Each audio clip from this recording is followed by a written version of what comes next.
દૃશ્યતે તો અગ્રયા બુદ્ધ્યા. આમ જેની બુદ્ધિમાં એક જ વસ્તુ છે, આ સાત જેના દ્વિબુદ્ધિ આ પ્રકારે નિશ્ચિત થઈ ગયું છે, અને બુદ્ધિ કે આડેવડે જતી જ નથી. એક એકાગ્રતા જે વિશે જોઈએ, સૂક્ષ્મતા પણ જોઈએ. આમ ચારે બાજુ આપણે બાઘા મારતા હોય તો વસ્તુ ના દેખાય. એની તરફ નજર કર્યા પછી પણ આપણે આપણી નજર છે એને બરોબર એની સાથે ટ્યુનઅપ કરવી પડે, ફોકસ કરવી પડે. સૂક્ષ્મયા એક તો માત્ર આત્મા તરફ જ, આત્મા સિવાય જેની બુદ્ધિમાં બીજું કોઈ ધ્યેય જ નથી, એકાગ્રતા. અને સાથે સાથે આત્મા સૂક્ષ્મ હોવાને કારણે જેની બુદ્ધિ પણ સૂક્ષ્મ છે. દુષ્યતે તો અગ્રયા બુદ્ધ્યા સૂક્ષ્મયા સૂક્ષ્મદર્શિભિ. સૂક્ષ્મદર્શન, આમ સૂક્ષ્મ તત્વનું દર્શન કરવું એ જેનો સ્વભાવ બની ગયો છે ને સૂક્ષ્મદર્શી કહેવાય. ઇન પ્રત્યે લાગ્યો.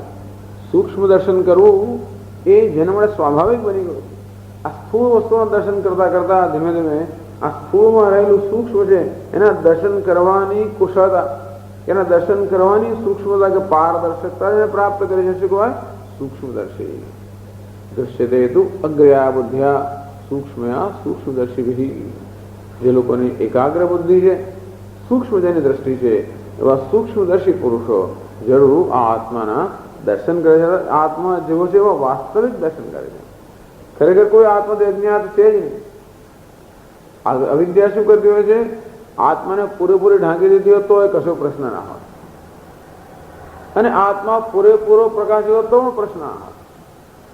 આમ દોરડું આપણને દોરડા તરીકે દેખાતું હોત તોય તકલીફ ના હોત, તોય ત્યાં સર્પનો ભ્રમ ના હોત. અને દોરડું જરાય ન દેખાતું હોત તોય સર્પનો ભ્રમ ના હોત. તો દોરડું દેખાય છે અને છતાંય નથી દેખાતું. અને તેથી દોરડાનો સામાન્ય અંશ આપણે દેખાય આ કંઈક છે, એનું વિશેષ અંશ જ્યારે આપણે ન જણાતો કે દોરડું છે ત્યારે ત્યાં સર્પનો જેમ ભ્રમ થાય. તેમ આત્માના સામાન્ય અંશનું બધાને જ્ઞાન છે. અહમ અસ્મિ સદા ભામી, હું છું, હું ચેતન છું, આ પ્રકારનું સામાન્ય અંશ બધાને જ્ઞાન છે. છતાં વિશેષ અંશનું જ્ઞાન નથી.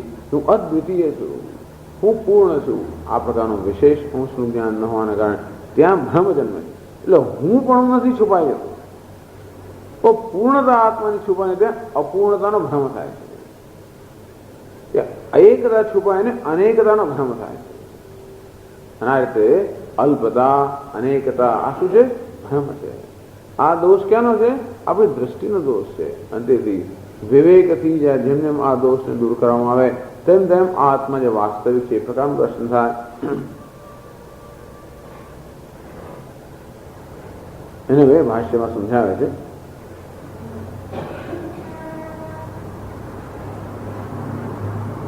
એષઃ પુરુષઃ સર્વેષુ બ્રહ્માદિસ્તંભપર્યંતેષુ ભૂતેષુ ગૂઢઃ સંવૃતઃ દર્શનશ્રવણાદિ કર્મા અવિદ્યા માયા આચ્છન્નઃ અતઃ એવ આત્મા ન પ્રકાશતે આત્મત્વેન કસ્યચિત.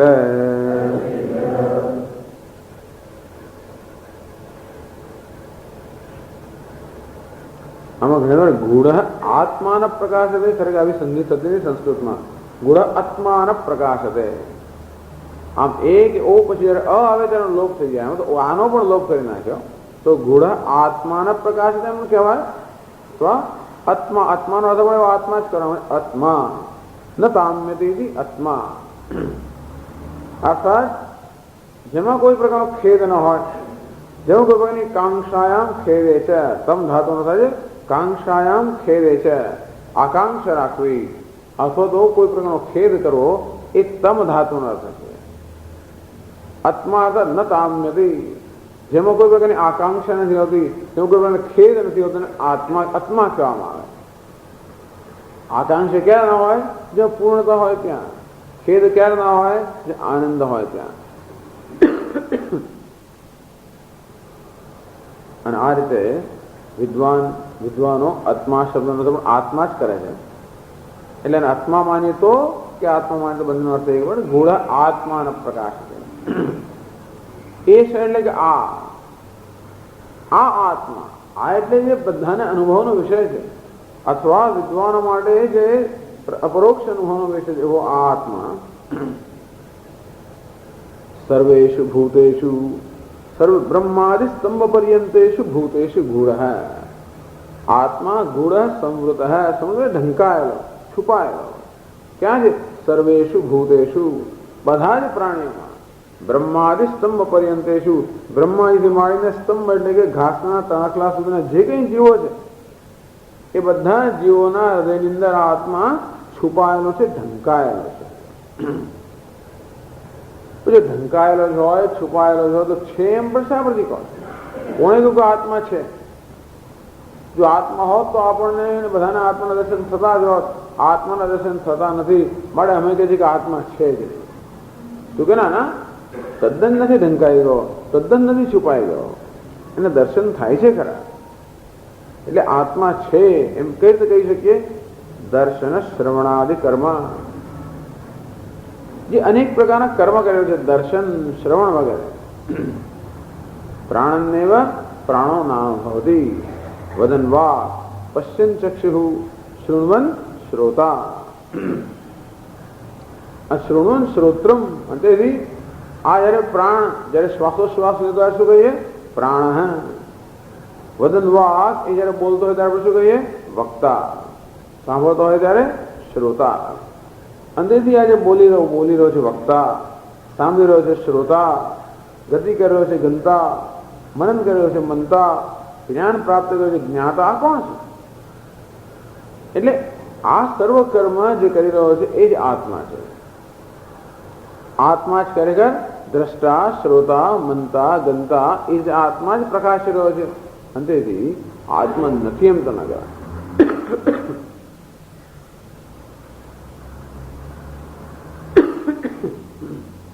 દર્શન શ્રવણાદિ કર્મ અવિદ્યા માયા છન્ન પણ અવિદ્યા અને માયાથી છન્ન અવિદ્યા અને માયાથી ઢંકાયેલો એટલે શું થયું અવિદ્યા અને માયા અવિદ્યા એટલે આવરણ શક્તિ માયા એટલે વિક્ષેપ શક્તિ એ પ્રકારનો અર્થ નહીં કરવાનો હંમેશા માયા એટલે કે જાદુ જે નથી એ વસ્તુનું ઉત્પન્ન ન કરીને શીખવાય જાદુ અર્થાત માયા અવિદ્યા એટલે શું જે વસ્તુ છે એ ન જાણવાનું અવિદ્યા માયા છન્ન તો અવિદ્યા એટલે કે આવરણ શક્તિ માયા એટલે કે વિક્ષેપ શક્તિ આવરણ શક્તિ આત્માનું વિશેષ સ્વરૂપ છે એને આપણી દ્રષ્ટિથી ઢાંકી દે અને વિક્ષેપ માયા વિક્ષેપ શક્તિ એ જે સ્વરૂપ નથી તેને દેખાડે અર્થાત આત્માની પૂર્ણતાને ઢાંકી દે અને તે અલ્પતાનો અધ્યારોપ કરે સર્પ રજ્જુના વાસ્તવિક સ્વરૂપને ઢાંકી દે ત્યાં સર્પનો અધ્યારોપ કરે ભ્રમ જન્માવે આમ આત્મા વિશે અનેક પ્રકારના ભ્રમ કોણ જન્માવે છે અવિદ્યા માયા માયા એટલે કે વિક્ષેપ શક્તિ આમ આવરણ શક્તિ અને વિક્ષેપ શક્તિને કારણે અવિદ્યા માયા છન્ન અથવા અતએવ છન્ન અંતેથી કારણ કે છન્ન અર્થાત ઢંકાયેલો સંપૂર્ણ તે અંતેથી ક્યારેય પ્રકાશતો નથી અતઃ એવ આત્મા ન પ્રકાશતે આત્મત્વેન કસ્યચિત જે કોઈ મનુષ્ય જન્મ્યો હોય અજ્ઞાની જન્મ્યો હોવાને કારણે કોઈને પણ આત્માના વાસ્તવિક સ્વરૂપનું જ્ઞાન હોતું નથી જન્મે ત્યાં કેમ નથી હોતું અવિદ્યા અને માયાને કારણે તેનું વાસ્તવિક સ્વરૂપ ઢંકાઈ ગયું છે જે પૂરેપૂરો ઢંકાઈ ગયો નથી ગાઢ નિદ્રામાં આત્મા પૂરેપૂરો ઢંકાઈ જાય ત્યારે પણ કોઈ પ્રકારનો ભ્રમ નથી અને ત્યાં કોઈ સંસાર નથી અને જ્ઞાની પુરુષ જેના વડે આત્મા પૂરેપૂરો પ્રકાશિત છે એને પણ સંસાર નથી આ વાચ્યના બધા લોકોને વડે સંસાર છે જેમને વડે આત્મા પૂરેપૂરો ઢંકાયેલો પણ નથી અને પૂરેપૂરો પ્રકાશિત પણ નથી એટલે કે છે અતઃ એવા આત્મા ન પ્રકાશતે આત્મત્વેન આત્મા શબ્દનો અર્થ શંકરાચાર્ય પછી પોતે સમજાવશે બીજા મંત્રમાં અહીંયા આત્મા શબ્દનો અર્થ સમજાવતા નથી પણ પછી સમજાવશે કશ્ચિત ધીર પ્રત્યેક આત્માનમૈક્ષત એવું સમજાવશે આત્મા એટલે યદાપ્નોતી યદા દત્તે સર્વવ્યાપી છે એનું નામ છે આત્મા આ સર્વવ્યાપી અર્થાત પૂર્ણ પુરુષ એ આત્મા હોય છે પણ આત્મત્વેન ન પ્રકાશતે અર્થાત આ પુરુષ આત્મા બ્રહ્મરૂપે પ્રકાશતો નથી પુરુષ રૂપે પ્રકાશ તો નથી, પૂર્ણ રૂપે પ્રકાશ તો નથી, પરંતુ અહંકારનો પ્રકાશ તો નથી. એમ કરીને જ આ બધો સંસાર ઉત્પન્ન થયો. જરાય ન પ્રકાશતો હોત તો એ સંસાર નતો, અને પૂરેપૂરો પ્રકાશતો હોત તો પણ સંસાર નથી.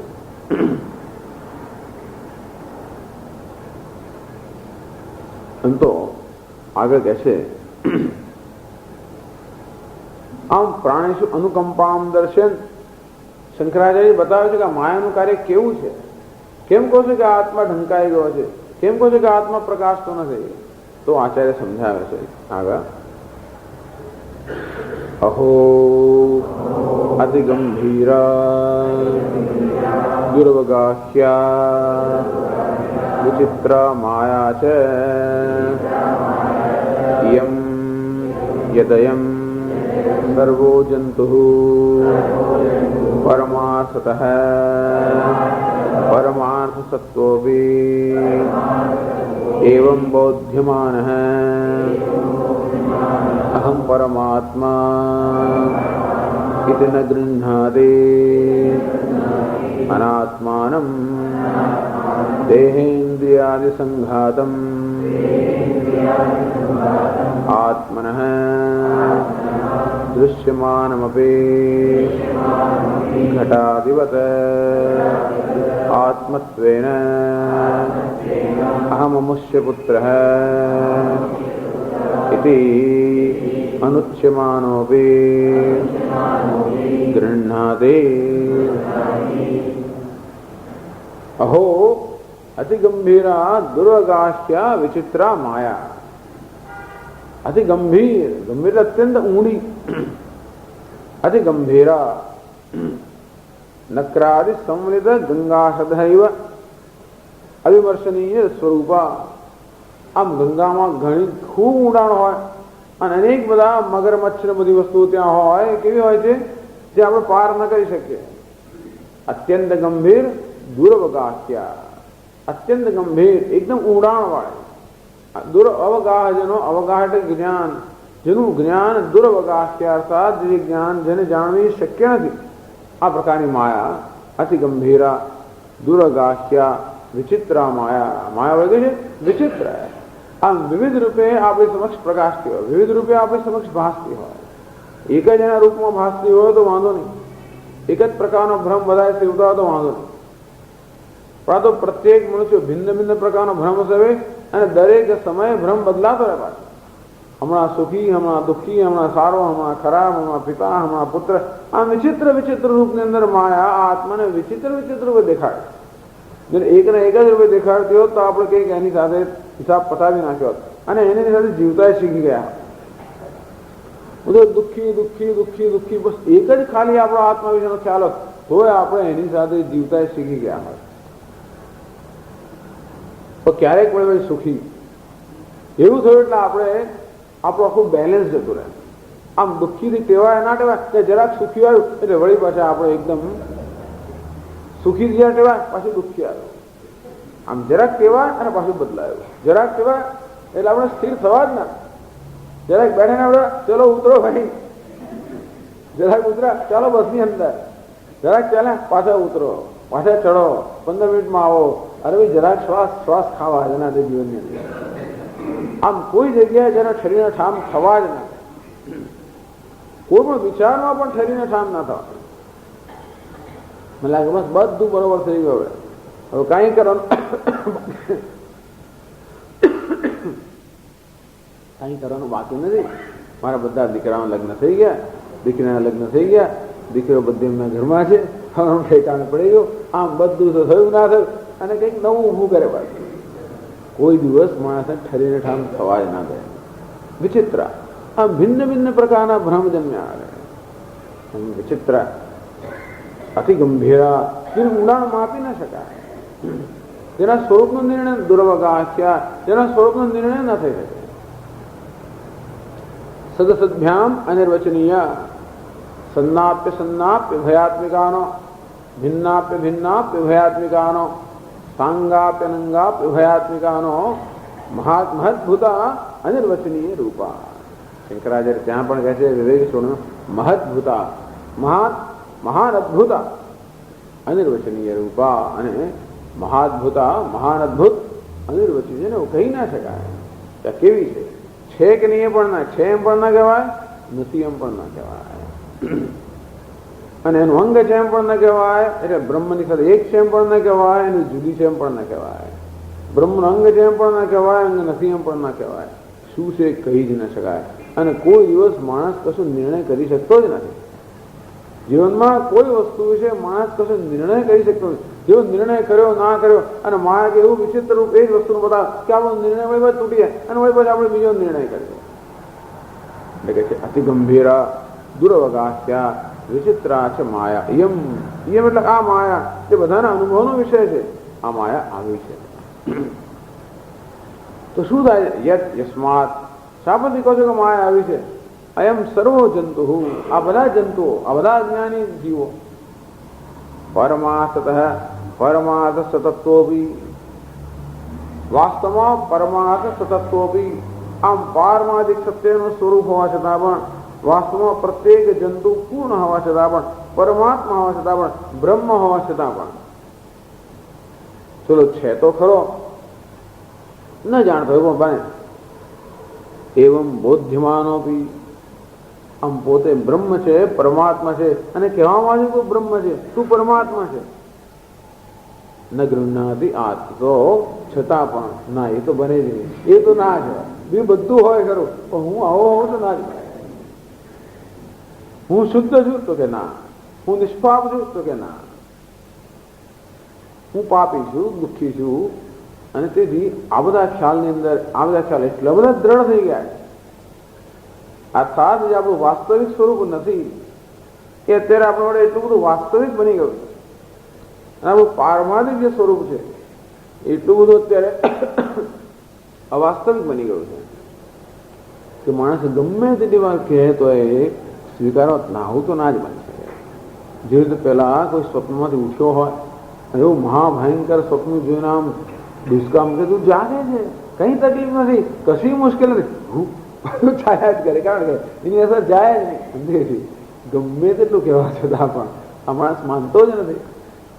અને કહ્યું ને પેલી કથા કે ને મહાત્મા, એક મહિના સુધી ઉપદેશ કર્યો, તું બ્રહ્મ છે, તું બ્રહ્મ છે, તું બ્રહ્મ છે.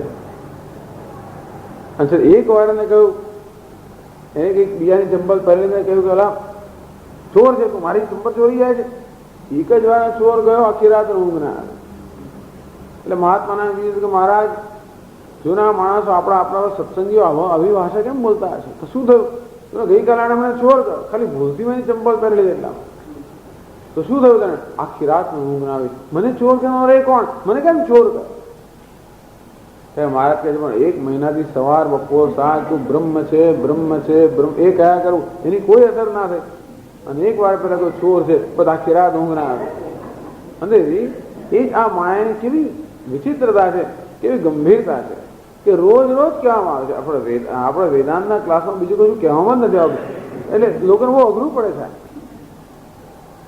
જો કઈ મજાક મશ્કરીઓ કહેવામાં આવે તો લોકોને બહુ સારું લાગે, પણ આ વસ્તુ કહેવામાં આવે તો બહુ અઘરું પડે. સ્વામી એ જરાક થોડુંક સરળ બનાવો.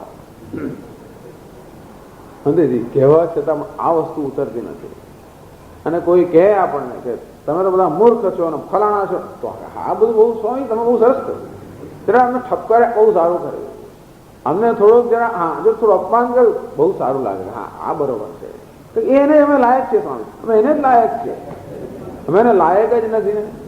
તમે જરા અમને થોડા ઠપકારશો, થોડું બેસ્ટ કરાવો, તું જરા અમારો ગુરુજી તો બહુ મહાન, મારું એવું અપમાન કરી નાખે ને બાપુ, તો મને લાગે હા આ બધું શ્રેષ્ઠ છે. પણ એને કહેવામાં કે તું તો આવો છે, મહાન છે, પૂર્ણ છે, એ બધી વાતો નહીં કરવાની. કેમ? કોઈ દિવસ એ તો સમજી શકાય નહીં. એટલે શંકરાચાર્ય બધાને બહુ મુશ્કેલી પડતી હશે, કારણ કે એ કહે કરતા હશે બધાને, એટલે એમની આ હૃદયની બળતરા બહાર પાડે છે. એ કહે છે કે પરમાર્થ સતત્વોપી અયમ બોધ્યમાન હતું, એને એવું જ બોધ્યમાન હતું, સતત એને બોધ આપવામાં આવે છે. ન અહમ પરમાત્મા હતી ન ગૃહ્ણાતિ, હું પરમાત્મા છું એ કોઈને સ્વીકારતો. અનાત્માનમ દેહેન્દ્રિયાદિ સંઘાતમ આત્મા ઘટાદિવત દૃશ્યમાન હતું. અને આ દેહ જે છે એ કેવો છે? દૃશ્યમાન છે. આ જેમ ઘડો આપણે દેખાય, ઘડો જેમ આપણા જ્ઞાનનો વિષય હોય, એટલી જ સ્પષ્ટતા દેહ આપણા જ્ઞાનનો વિષય છે. ઘડા કરતા પણ દેહને આપણે વધારે સ્પષ્ટ રીતે જાણીએ છીએ, વધારે આપણે એને નજીકતાથી જાણીએ છીએ. આ દેહ, ઇન્દ્રિય, મન, બુદ્ધિ, આ બધો સંઘાત ખરેખર દૃશ્ય હોવા છતાં પણ, જ્ઞાનનો વિષય હોવા છતાં પણ, જડ હોવા છતાં પણ, અનાત્મા હોવા છતાં પણ, અને નથી જાણતો એવું પણ નથી. વારંવાર કયા કરું છું, આ મારો દેહ, જોને મારા શરીરને શું થયું, આ મારા મનને શું થઈ ગયું, અમારી બુદ્ધિ આજે બહાર મારી વગેરે એમ કહી ગઈને આપણે આ શરીરને મારું કહીએ છીએ, મનને મારું કહીએ છીએ, બુદ્ધિને મારી કહીએ છીએ. એમ વારંવાર આપણે મારું એમ ઓળખાવતા હોઈએ. અને જે વસ્તુ મારી હોય એ તો હું ન હોવું એ તો સ્વાભાવિક વસ્તુ છે. આમ વારંવાર મારામાં વિવેક જન્મતો પણ છે કે આ દેહ મારા કરતા ભિન્ન છે, હું દેહ કરતા ભિન્ન છું, મન બુદ્ધિ કરતા ભિન્ન છું. અને છતાંય વળી પાછો દેહની અંદર અહંભાવ તરત જાગૃત થાય છે. આમ દેહેન્દ્રિયાદ સંઘાતમ અનાત્માનમ. આ દેહ ઇન્દ્રિય મન બુદ્ધિ સંઘાત જે અનાત્મા છે. આત્મના ઘટાદિવત દૃશ્યમાન. જેમ ઘડો, ઘટપટ વગેરે મારા દૃશ્ય વિષયો છે, તે જ રીતે આ સંઘાત પણ આત્મા મારા માટે દૃશ્ય વિષય હોવા છતાં પણ આત્મત્વેન ગૃહ્ણાતિ, એને એ આત્મા તરીકે સ્વીકારે છે. એમ કહે શું કહે છે? અહમ અમુષ્ય પુત્ર અનુચ્યમાનોપી ગૃહ્ણાતિ. તું કોણ છે? એનો દીકરો છે. કોણ છે? આનો પિતા છે. કોણ છે? આનો પતિ છે. કોણ છે? આની પત્ની છે. કોણ છે? કોઈએ ને કહ્યું નથી. અને તોય પણ કોણ છે? તો કે સુખી છું, દુઃખી છું, કરતા છું, ભોગતા છું, જીવ છું, સંસારી છું, પાપી. પણ તને કોણે કહ્યું? ના, તો મને ખબર જ છે. આ મને કહેવાની જરૂર નથી. અનુચ્યમાનો બી ગૃહ્ણાતિ. હું એને કોઈ કશું કહેતું નથી, તોય પણ એ વસ્તુનો એ દ્રઢ માન્યતા ધરાવે છે. અને એના વાસ્તવિક સ્વરૂપનો વારંવાર બોધ કરાતો હોવા છતાં પણ એને સ્વીકારતો નથી. આ કોનું કાર્ય છે? માયાનું જ કાર્ય છે. એમાં કોઈનો દોષ નથી. ખરેખર આમાં કોઈનો દોષ જ નથી. કારણ કે આ જ માયાનું નામ જ અતિ ગંભીરા, બહુ ગંભીર છે, વિચિત્ર, વિવિધ સ્વરૂપ વાળી, દુર્વગાશ ક્યાસાત, જેનો ક્યાસ કાઢો કે જેને સમજવું અત્યંત દુષ્કર છે, કઠિન છે.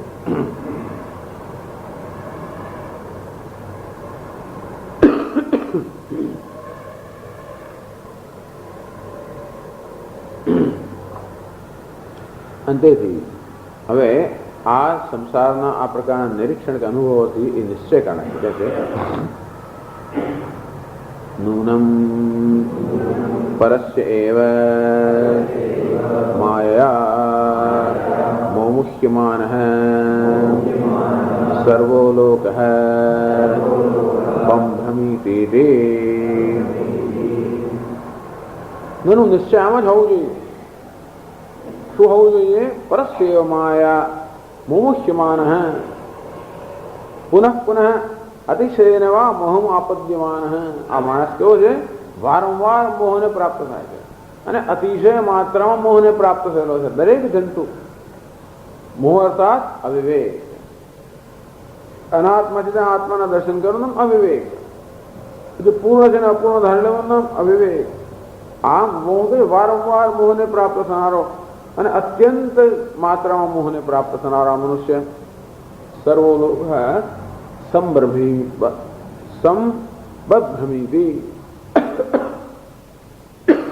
બંભ્રમિતિ.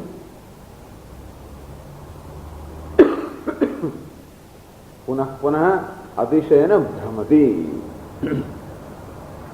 ભ્રમ ધાતુ પરથી બંભ્રમિતિ. મોહ ધાતુ પરથી મુમુહ્યમાન. એટલે વારંવાર ભ્રમણ કરે છે. આમ એને ચક્કર ચક્કર ફેરવનારી માયા છે. માયા અપહૃત જ્ઞાન. ઈશ્વર સર્વભૂતાનાં હૃદયે તિષ્ઠતિ ભ્રામયન સર્વભૂતાની યંત્રારૂઢાની માયા. આમ જાણે કે માયારૂપી યંત્રમાં આરૂઢ ન થાય, માયા બધાને ઘુમાવે છે. એક જન્મમાંથી બીજા જન્મમાં, એક ઈચ્છામાંથી બીજી ઈચ્છામાં. આ માણસ સતત ભ્રમણમાં જ હોય છે, ત્યારે સ્થિરતા હોતી જ નથી. ભલે શરીરથી સ્થિર બેઠો પણ મનમાં તો અનેક પ્રકારના બધા તુક્કાઓ ચાલતા હોય છે. એટલે અહીંયા ભલે બેઠા હોઈએ મનમાં અનેક પ્રકારના તુક્કાઓ ચાલ્યા કરતા હોય. કારણ કે એ કશું ને કશું યોજનાઓ આપણી હોય જ. માણસ અનેક પ્રકારની યોજનાઓ કર્યા જ કરતા હોય. એ જ બતાવે છે કે માણસ ભ્રમણમાં જ હોય છે ત્યારે સ્થિર અને થવા જ દેતી નથી. આ ખરેખર માયાનું જ કાર્ય છે. માયાને કોઈ જોઈ નથી એટલે એના કાર્ય પરથી આપણે એનું અનુમાન જ કરવાનું. આ માયા કોઈ એવા પ્રત્યક્ષ જ્ઞાનનો વિષય નથી, ઇન્દ્રિય જ્ઞાનનો વિષય નથી. એટલે કે કાર્યાનુમય આ જીવનમાં કાર્ય પરથી અર્થાત એની અસર પરથી આપણે અનુમાન કરીએ કે આ માયા છે, આ પ્રકારની છે. આગળ કહે છે તથા ચ સ્મરણમ નાહમ પ્રકાશ સર્વસ્ય યોગ માયા સમાવૃતઃ ઇત્યાદિ. તથા ચ સ્મરણમ આપણે અનુમાનથી કહ્યું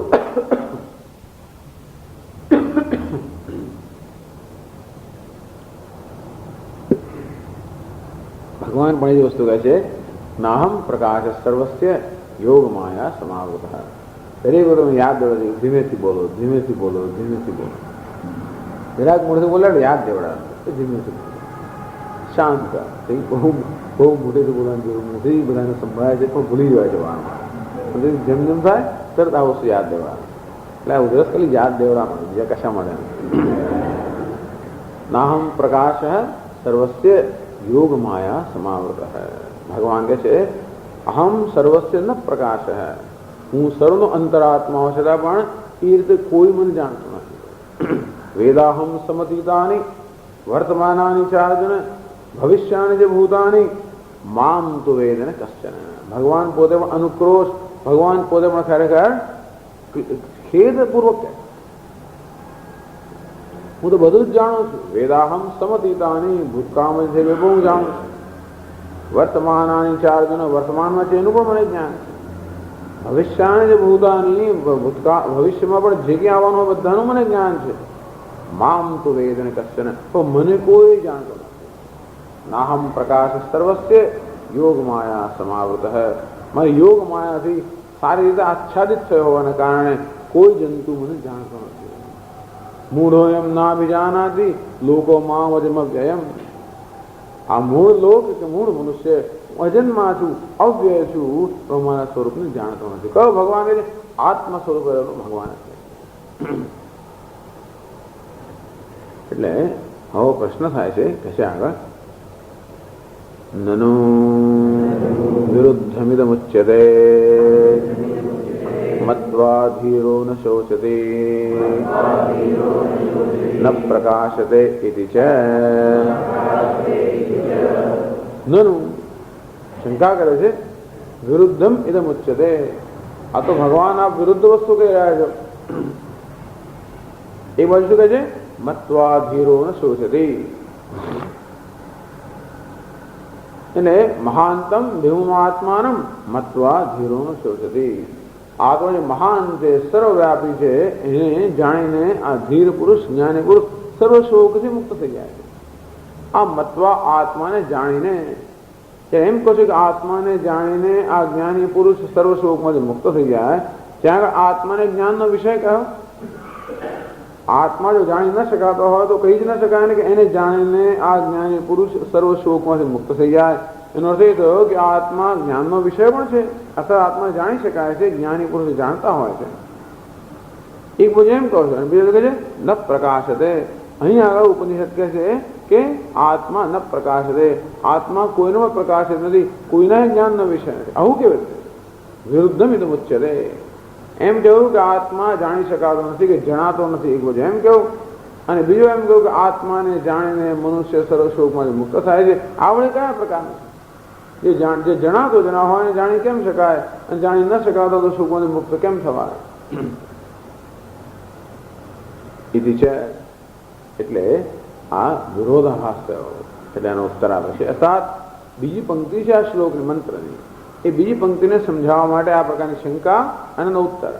અર્થાત મંત્રનો જે ઉત્તરાર્ધ છે એ આ શંકાના ઉત્તર રૂપે છે એ સમજાવે છે. નૈતદેવમ અસંસ્કૃત બુદ્ધેઃ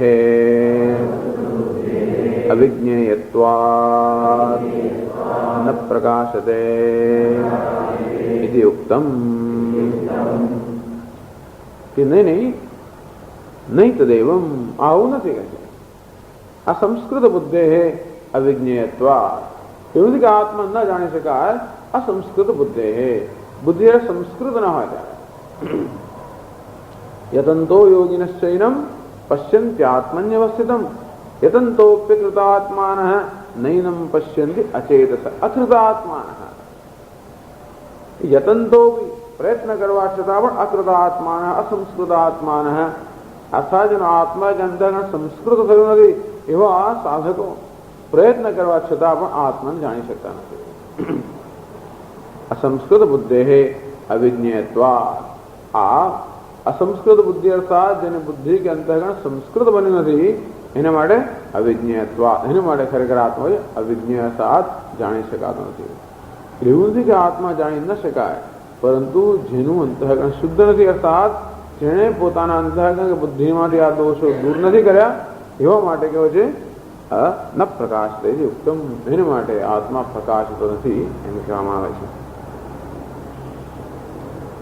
ત્યારે કોના વડે જાણી શકાય? આગળ કહે છે દૃશ્યતે તો સંસ્કૃતયા અગ્રયા અગ્રમ ઇવ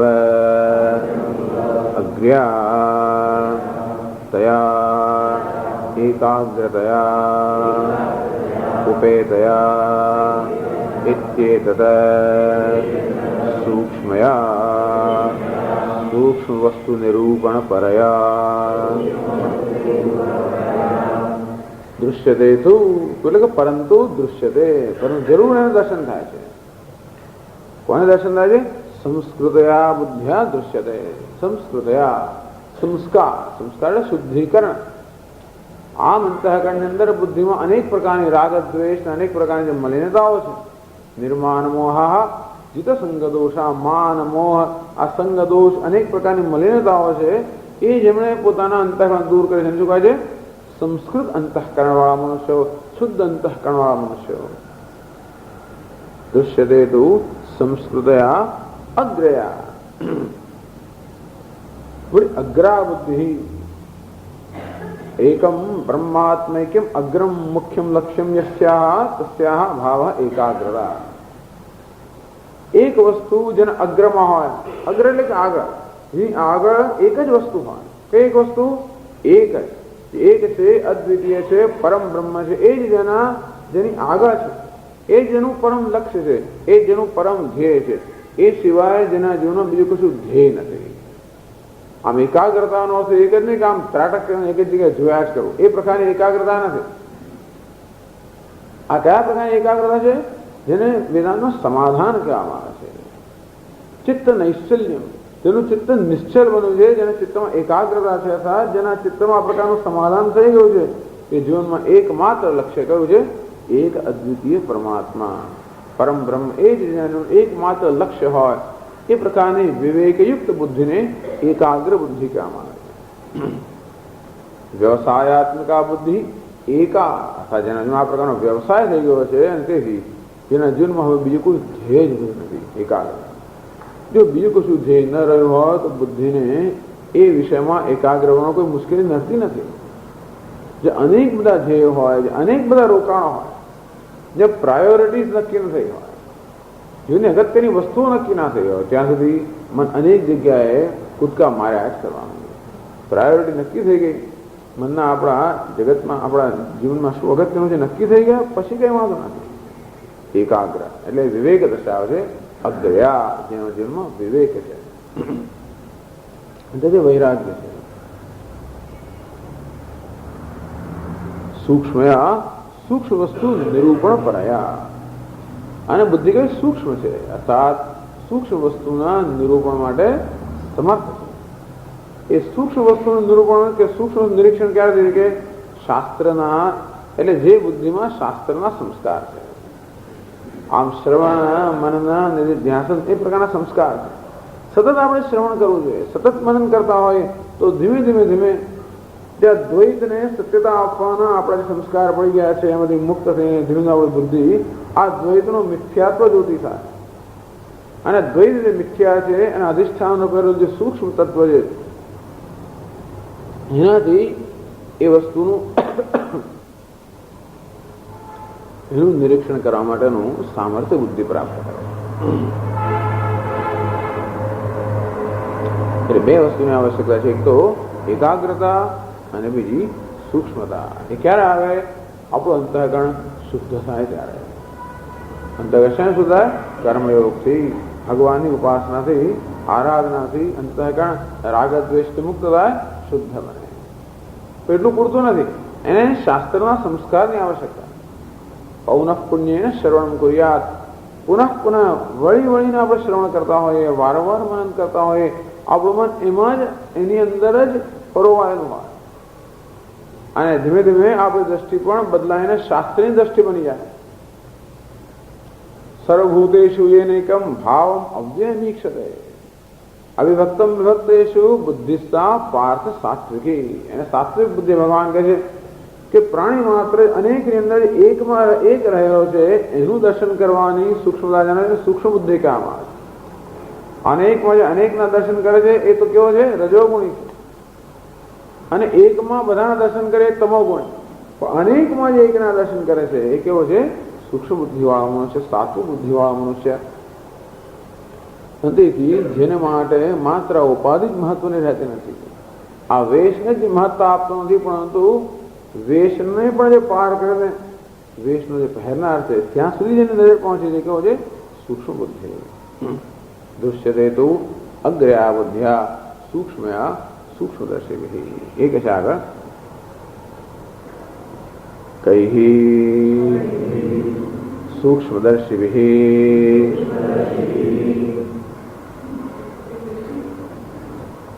ઇન્દ્રિયેભ્યઃ પરાહ્યર્થઃ ઇત્યાદિ પ્રકારેણ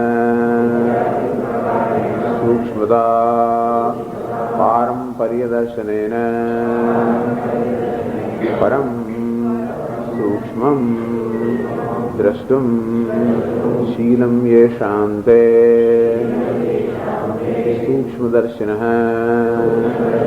તૈઃ સૂક્ષ્મદર્શિભિः પંડિતૈઃ ઇત્યેતત.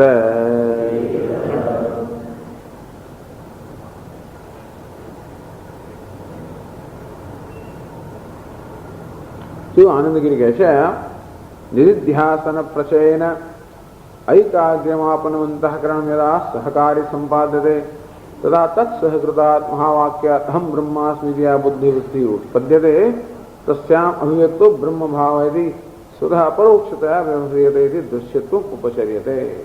આત્માને દૃશ્યતે. અરે આત્મા તરીકે દેખાતો છે તો કે આત્મા દેખાય છે એમ કહેવાય. આત્માવારે દ્રષ્ટવ્ય, આત્માના દર્શન કરવા જોઈએ. એક બધું આપ તો કહો છો કે આત્મા દર્શનનો વિષય નથી અને છતાં શાસ્ત્ર કે આત્માના દર્શન કરવા જોઈએ. એ દર્શન કેવું છે? ઔપચારિક. આમ આ રીતે આપણે શાસ્ત્રના સંસ્કારથી, શ્રવણ મનન સતત ધ્યાનથી, ચિંતનથી આપણી બુદ્ધિ જયારે સૂક્ષ્મ બની હોય, સંસ્કૃત બની હોય, એવી સૂક્ષ્મ એકાગ્ર સંસ્કૃત બુદ્ધિમાં જયારે આ પ્રકારનો ઉપદેશ કરવામાં આવે, તત્વમસી સહકારી સંપાદ્યતે, આવી સૂક્ષ્મ બુદ્ધિમાં આ પ્રકારનો જયારે ઉપદેશ થાય ત્યારે મહાવાક્યાત અહમ બ્રહ્માસ્મિ આ બુદ્ધિવૃત્તિ ઉત્પદ્યતે. અંત્યવત બુદ્ધિના પ્રકારની સમજ કે સૂઝ કે જ્ઞાન ઉત્પન્ન થાય. અહમ બ્રહ્માસ્મિ, હું બ્રહ્મ છું. આમ અહમ જાણે છે કે અવરોધો છે, અવરોધો દૂર થવાના કારણે હું બ્રહ્મ છું. આમ અહમનું કે આત્માનું વાસ્તવિક સ્વરૂપ જયારે બુદ્ધિમાં પ્રકાશે અને જે બુદ્ધિવૃત્તિ અર્થાત જ્ઞાન વૃત્તિ જાગૃત થાય કે હું બ્રહ્મ છું, આ પ્રકારની સમજ કે આ પ્રકારનું અપરોક્ષ જ્ઞાન જયારે આપણે જન્મે, એ જ્ઞાનનો વિષય આત્મા બનતો હોવાને કારણે આત્માના દર્શન કરવા જોઈએ એમ કહેવામાં આવે. ખરેખર આત્મા કોઈ આપણને કોઈ વિષય તરીકે દેખાય એવું નથી. આત્મા હું જ હોવાને કારણે હું બ્રહ્મ છું, આ પ્રકારનું આત્મા વિશેના સર્વ ભ્રમ દૂર થાય. અત્યારે આત્મા વિશે અનેક ભ્રમ છે. સુખી છું, દુઃખી છું, કરતા દુર્ભોગ, આ બધા ભ્રમ દૂર થવાથી હું બ્રહ્મ છું આ પ્રકારનું જયારે વાસ્તવિક દર્શન થાય વાસ્તવિક જ્ઞાન એને દર્શન કહેવામાં આવે છે. દૃશ્યતે તો અગ્રયા બુદ્ધ્યા સૂક્ષ્મયા સૂક્ષ્મદર્શિભિ સૂક્ષ્મદર્શિભિ ઇન્દ્રિયેભ્ય પરાશ્રતા. આ માત્ર ઇન્દ્રિયોના કે વિષયોના દર્શન કરવા એ સ્થૂળમાં સ્થૂળ દર્શન છે. એના કરતા ચડિયાતું મન છે એના દર્શન કરવા એ જરા સૂક્ષ્મ છે. એથી ચડિયાતી બુદ્ધિ છે એના દર્શન કરવા વધારે સૂક્ષ્મ.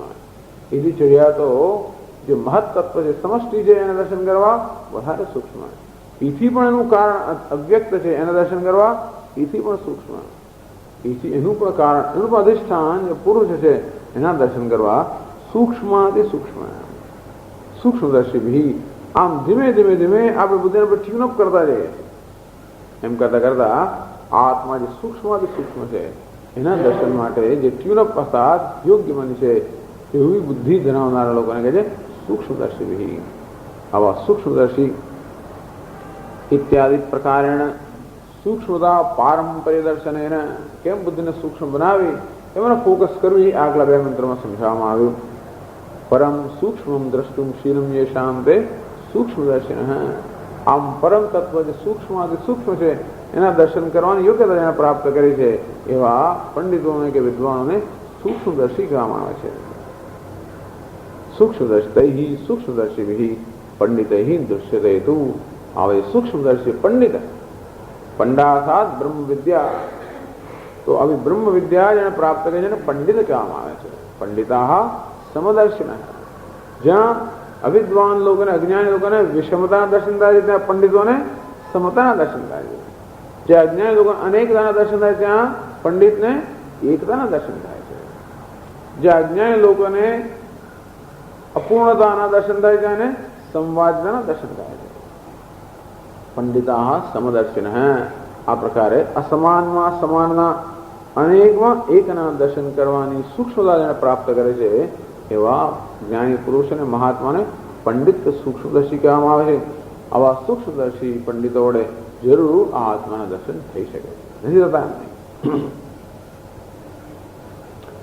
અને આ રીતે પહેલી પંક્તિમાં પહેલા મંત્રના ઉત્તરાર્ધમાં બતાવ્યું, પૂર્વાર્ધમાં બતાવ્યું કે આત્મા અજ્ઞાની પુરુષ માટે કેવો છે દર્શન યોગ્ય નથી. એ જ આત્મા જ્ઞાની પુરુષ માટે સંસ્કૃત અંતઃકરણ માટે અને શાસ્ત્રના શાસ્ત્રી સંસ્કૃત જે અંતઃકરણ થયું છે એના માટે દર્શન યોગ્ય છે.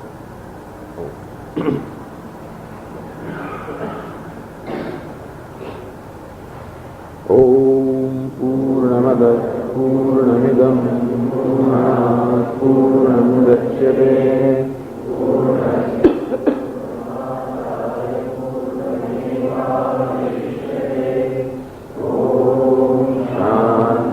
शांति शांति. शंकरं शंकराचार्यं केशवं बादरायणं रुद्रभाष्यकृतौ वन्दे भगवन्तौ पुनः पुनः. ईश्वरो गुरुरात्मेति मूर्तिभेदविभागिने व्योमवद्व्याप्तदेहाय दक्षिणामूर्तये नमः. ओम शांति शांति शांति. श्री गुरुभ्यो नमः. हरि ओम.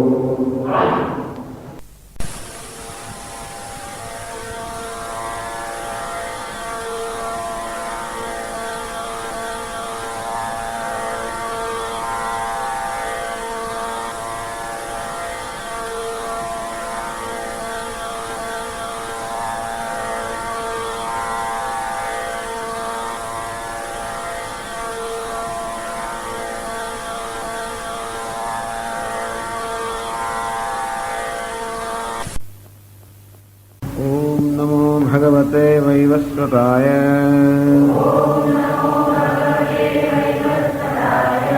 मृत्यवे ब्रह्मविद्याचार्याय नचिकेतसे च तेषु भूतेषु गूढोत्मान प्रकाशते દૃશ્યતે ત્વગ્રયા બુદ્ધ્યા સૂક્ષ્મયા સૂક્ષ્મદર્શિભિઃ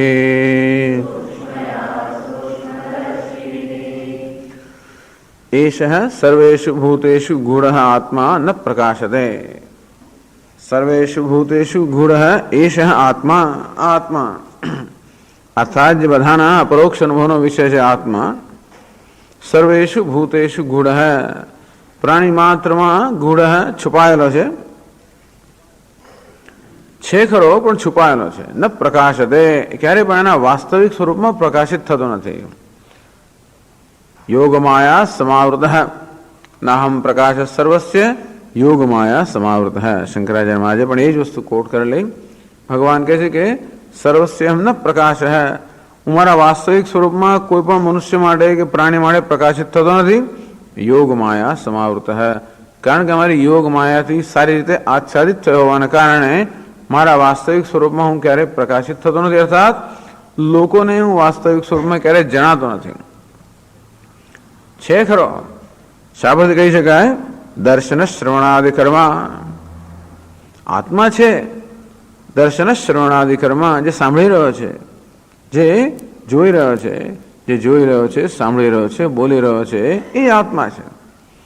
અને છતાં પણ પ્રાણન્યવ પ્રાણો ન ભવતિ વદન વાક પશ્યન ચક્ષુ કારણ કે પ્રાણ ક્રિયા કરતો હોવાને કારણે પ્રાણ કહેવામાં આવે છે। બોલવાની ક્રિયા કરતો હોવાને કારણે વક્તા કહેવામાં આવે છે। જોવાની ક્રિયા કરતો હોવાને કારણે એને દ્રષ્ટા કહેવામાં આવે છે। મન કરવાની ક્રિયા કરતા હોવાને કારણે મનતા કહેવામાં આવે છે। આમ એના ભિન્ન ભિન્ન નામ છે। અર્થાત આ ઉપાધિની અંદર અહંભાવ હોવાને કારણે એ આત્મા અભિન્ન ભિન્ન રૂપે ભાસી રહ્યો છે પણ એના વાસ્તવિક રૂપમાં ક્યારેય ભાસતો નથી। આપણે આત્માને જાણીએ છીએ ખરા હુંને જાણીએ છીએ ખરા પણ હંમેશા કોઈને કોઈ સંદર્ભમાં કોઈને કોઈ પ્રકારના સંદર્ભમાં કોઈને કોઈ પ્રકારના સંબંધમાં કોઈને કોઈ પ્રકારના વિશેષ સહિત આમ આત્મા ક્યારે પ્રગટ થાય કંઈ કરતો હોય ત્યારે કોઈ સાથે સંબંધિત હોય ત્યારે અને તેથી બોલતો હોય ત્યારે વક્તા રૂપે પ્રગટ થાય સાંભળતો હોય ત્યારે શ્રોતા રૂપે પ્રગટ થાય પણ એ કંઈ ન કરતો હોય ત્યારે અર્થાત કોઈ પણ ક્રિયા જ્યારે ન હોય ત્યારે અથવા જ્યારે શિષ્ય રૂપે હોય તો ગુરુ શિષ્ય સાથે હોય તો ગુરુ રૂપે પ્રગટ થાય गुरु साधे हो तो शिष्य रूपे प्रकट था पिता साधे तो पुत्र रूपे प्रकट था आम भिन्न भिन्न रूपे आत्मा प्रकट थतो होय परंतु वास्तविक स्वरूप केवुं छे एवुं जाणवानी तक कोईने पण મળતી નથી। એટલે કહે છે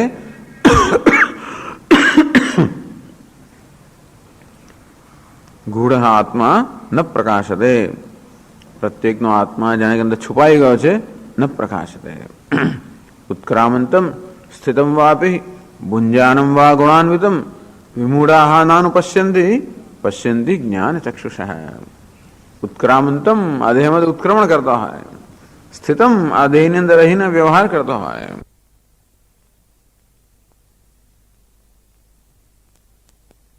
तो दुखी होय तमोगुण हो तो मूढ़ होय आम सतत आत्मा ज अभिव्यक्त क्षणे क्षणे विमूढ़ाः नानुपश्यन्ति पश्यन्ति ज्ञान चक्षुषः।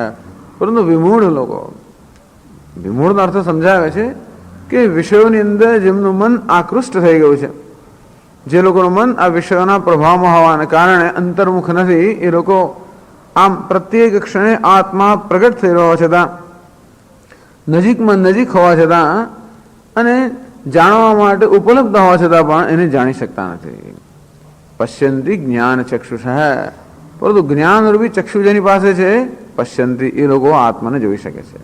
એટલે કે દૃશ્યતે તો આત્મા દેખાતો નથી જુદી વાત છે અર્થાત આત્મા એના વાસ્તવિક સ્વરૂપમાં એને કોઈ જાણતો નથી। એનો અર્થ છે એમ જ કરવાનો કે આત્મા ક્યારે ન જાણી શકાય દૃશ્યતે તો નહીં આત્મા જરૂર જાણી શકાય। અગ્રયા બુદ્ધ્યા સૂક્ષ્મયા સૂક્ષ્મદર્શિભિઃ દૃશ્યતે તો પરંતુ જે સૂક્ષ્મ દર્શન કરવો સૂક્ષ્મ તત્વનું દર્શન કરવું એ જેના માટે હવે સ્વાભાવિક થઈ ગયું છે એવા જે મહાપુરુષો છે ઇન્દ્રિયેભ્યઃ પરાહ્યર્થાઃ અર્થેભ્યશ્ચ પરમ મનઃ।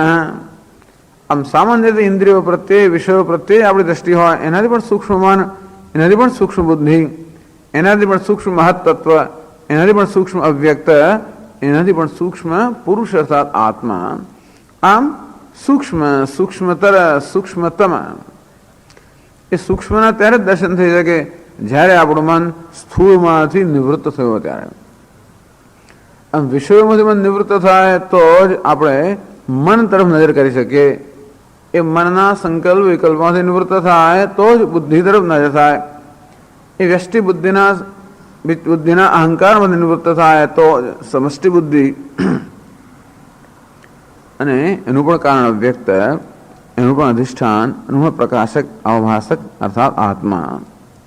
પુરુષાન્ન પરમ કિંચિત સા કાષ્ઠા સા પરાગતિ. આમ આનું નામ જ ખરેખર સૂક્ષ્મ તત્વના દર્શન કરવાની ક્ષમતા પ્રાપ્ત કરવી. એની જ આપણે આધ્યાત્મિક ઉન્નતિ કહીશું. આપણું મન એકાગ્ર બને અને તે ત્યારે જ બને જ્યારે બીજા બધા વિક્ષેપમાંથી નિવૃત્ત થયું હોય, વૈરાગ્ય જ્યારે નામ હોય, રાગ દ્વેષમાંથી નિવૃત્ત થયું હોય તો મન એકાગ્ર બની શકે. અને જોડે જોડે શાસ્ત્ર અને આ શાસ્ત્રના શ્રવણના મનના આપણા સંસ્કારથી ધીમે ધીમે એ સૂક્ષ્મ બનતું જાય. એટલે સૂક્ષ્મ ચિંતન કરવાની ક્ષમતા એનામાં આવે. એક તો એકાગ્રતા આવે, માત્ર એકાગ્રતા પૂરતી નથી, એકાગ્રતાની સાથે સાથે સૂક્ષ્મ ચિંતન કરવાની ક્ષમતા.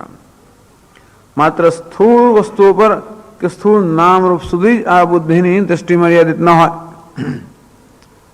કોઈ પણ સમસ્યાનું જ્યારે આપણે જ્યારે સમજવાનો પ્રયત્ન કરતા હોય ત્યારે માત્ર બાહ્ય જે સ્થૂળ વસ્તુઓ છે ત્યાં સુધી જ આપણી દ્રષ્ટિ મર્યાદિત ન રહે, પરંતુ આ સ્થૂળ વસ્તુનું સંચાલન કરનાર જે સૂક્ષ્મ તત્વ છે એ તરફ જ આપણી નજર ધરતી જાય. જેમ જેમ અહમ સર્વસ્ય પ્રભાવ મત્ત સર્વમ પ્રવર્તતે. ભગવાન કહે છે કે હું જ સર્વનો પ્રભાવ, હું જ સર્વનું કારણ છું, મારામાંથી જ આ સર્વ ઉત્પન્ન થયેલું છે. મત્ત સર્વમ પ્રવર્તતે, અને સર્વ પ્રવૃત્તિ પણ મારે જ કારણે છે. આ માત્ર પ્રવૃત્તિ સુધી આપણી નજર જાય એટલું જ નહીં, પરંતુ જેને કારણે આ પ્રવૃત્તિ છે, આ પ્રવૃત્તિનો જરો પ્રેરક છે.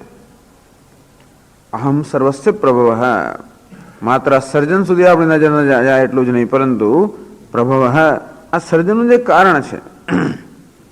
આમ હંમેશા આપણી બુદ્ધિ કાર્યમાંથી કારણ તરફ, સ્થૂળમાંથી સૂક્ષ્મ તરફ, બાહ્યમાંથી આંતરિક તરફ આપણે જેમ સતત આપણો અભ્યાસ થવો જોઈએ. પ્રત્યેક ક્ષણે પ્રત્યેક વસ્તુની અંદર માત્ર આપણે સ્થૂળ કે બાહ્ય વસ્તુથી સંતોષ ન માનીએ, પણ એનું સંચાલન કરનાર જે સૂક્ષ્મ તત્વ છે, જે આંતરિક તત્વ છે. આમ કોણ એવું છે જે ઇન્દ્રિયોનું સંચાલન કરે છે? તો કે વિષયો. કોણ છે જે વિષયોનું સંચાલન કરે છે, કે વિષયોનું પણ નિયંત્રણ કરી શકે છે? વિષયો કદાચ પણ સૂક્ષ્મ છે તો કે મન. એવું શું છે કે મનના સંકલ્પ વિકલ્પો એનું પણ સંચાલન કરતો હોય, એના પણ એનાથી પણ સૂક્ષ્મ હોય તો કે બુદ્ધિ. એવું શું છે જે આ બુદ્ધિના વિચારો કે બુદ્ધિના ખ્યાલો, બુદ્ધિના જ્ઞાન એનું પણ સંચાલન કરતો હોય તો કે સમષ્ટિ બુદ્ધિ. એવું શું છે જેમાંથી સમષ્ટિ બુદ્ધિ એ પણ ઉત્પન્ન થઈ હોય તો કે અવ્યક્ત મૂળ કારણ. પણ ખરેખર મૂળ કારણ છે તો કે નહીં, એ અવ્યક્ત કે માયા એ પણ જગતનું કારણ એટલા માટે છે કે અવ્યક્તમાં સત્તા અને સ્ફૂર્તિ પ્રદાન કરનાર ચૈતન્ય છે. અને આ રીતે આપણી દ્રષ્ટિ. અને તો પછી આપણે હંમેશા મહાત્માઓ કે જ્યારે જ્યારે પણ કોઈ વસ્તુ આપણને મુશ્કેલી કરતી હોય ત્યારે હંમેશા એક પગલું પાછળ હટવું. આમ વિષયો મુશ્કેલી ઉત્પન્ન કરતા હોય તો મનની સાથે મનની અંદર ઉભા રહીને વિષયોનું નજર કરી, વિષયો પર નજર કરીશું તો બી વિષયો આપણને તકલીફ નહીં કરે. મન મુશ્કેલી ઉત્પન્ન કરતી હોય તો બુદ્ધિના પ્લેટફોર્મ પર ઉભા રહીએ તો એ મનની મુશ્કેલીમાંથી મુક્ત થઈ જાય. બુદ્ધિ મુશ્કેલી ઉત્પન્ન કરતી હોય તો બુદ્ધિનું પણ જે કારણ, બુદ્ધિથી પણ જે આંતરિક છે, બુદ્ધિથી પણ સૂક્ષ્મ છે. આમ કોઈ પણ પ્રશ્નને ખરેખર ઉકેલવા માટે અથવા તો ઉકેલવા કરતા પણ એના પ્રત્યે તટસ્થ રહેવા માટે, રાગ દ્વેષથી મુક્ત થવા માટે, રિએક્શન કે પ્રત્યાઘાતથી મુક્ત થવા માટે એક સ્તર પાછળ હટી જવું જોઈએ. અંતો પછી આ વસ્તુ જે અનેક પ્રકારની મુશ્કેલી ઉત્પન્ન કરે છે એ નહીં કરતી જાણે એ હંમેશા બડા સ્વામી સમજાવે, બે માણસો લડે છે, બેના ખેતર બાજુમાં છે, બંને લડે છે. એક 10 ફૂટનો એક એવો પટ્ટો છે જેને માટે બંને જણ લડે છે કે આ મારો છે ને પેલો કે આ મારો છે. વર્ષોથી કોર્ટમાં કેસ ચાલતો હોય, એનો અંત આવે જ નહીં. એક પછી એક નવો વળી ન્યાયાધીશ આવ્યો છે. એને જો કે વર્ષો સુધી આ લોકોનો કેસ ચાલ્યા જ કરે છે, તો ન્યાયાધીશ ચાલો આપણે એમને એક નવી દ્રષ્ટિ આપીએ અને એમને એરોપ્લેનમાં બેસાડવાનું કહ્યું. એરોપ્લેનમાં બેઠા અને એરોપ્લેન ઊંચું જવા માંડ્યું. તેમને પહેલા કે તારું ખેતર ગયું? તો મારું ખેતર આ. તારું ગયું? તો કે આ. ક્યાં સુધી તારું ખેતર? તો કે પેલા પટ્ટા સુધી. આમ જ્યાં સુધી નીચે હોઈએ ત્યાં સુધી પેલો પટ્ટો દેખાય. બે ખેતર વચ્ચેનો જે બાઉન્ડરી લાઈન કે બે વચ્ચેની જે રેખા છે, સીમા રેખા, એ પણ દેખાય. પણ જેમ જેમ ઉપર જવા મળ્યા તેમ તેમ ધીમે ધીમે એ પેલો 10 કે 15 ફૂટનો પટ્ટો ધીમે ધીમે સાંકડો થવા માંડ્યો અને ધીમે ધીમે આ બે ખેતરો વચ્ચેની જે સીમા રેખા એ પણ ધીમે ધીમે અદૃશ્ય થવા માંડી અને પછી તો બે ખેતર દેખાયા જ નહીં, એક જ બધું સળંગ દેખાય. અને એથી ઊંચે જાઓ તો વળી જેમ જેમ આપણી દ્રષ્ટિ વિશાળ થતી જાય તેમ તેમ આ સંકુચિત વસ્તુઓ જે અનેક પ્રકારની મુશ્કેલી ઉત્પન્ન કરતી હોય ધીમે ધીમે મુક્ત થતા જઈએ. બસ દરેક પ્રશ્નો ઉકેલવાનો આ એક જ પદ્ધતિ છે, બીજી કોઈ પદ્ધતિ નથી. વ્યાવહારિક તમે બધી ગોઠવણ કરો કે આને આમ કરો, પેલું ગોઠવણ, એ બધી લાંબી ચાલવાની જ નથી.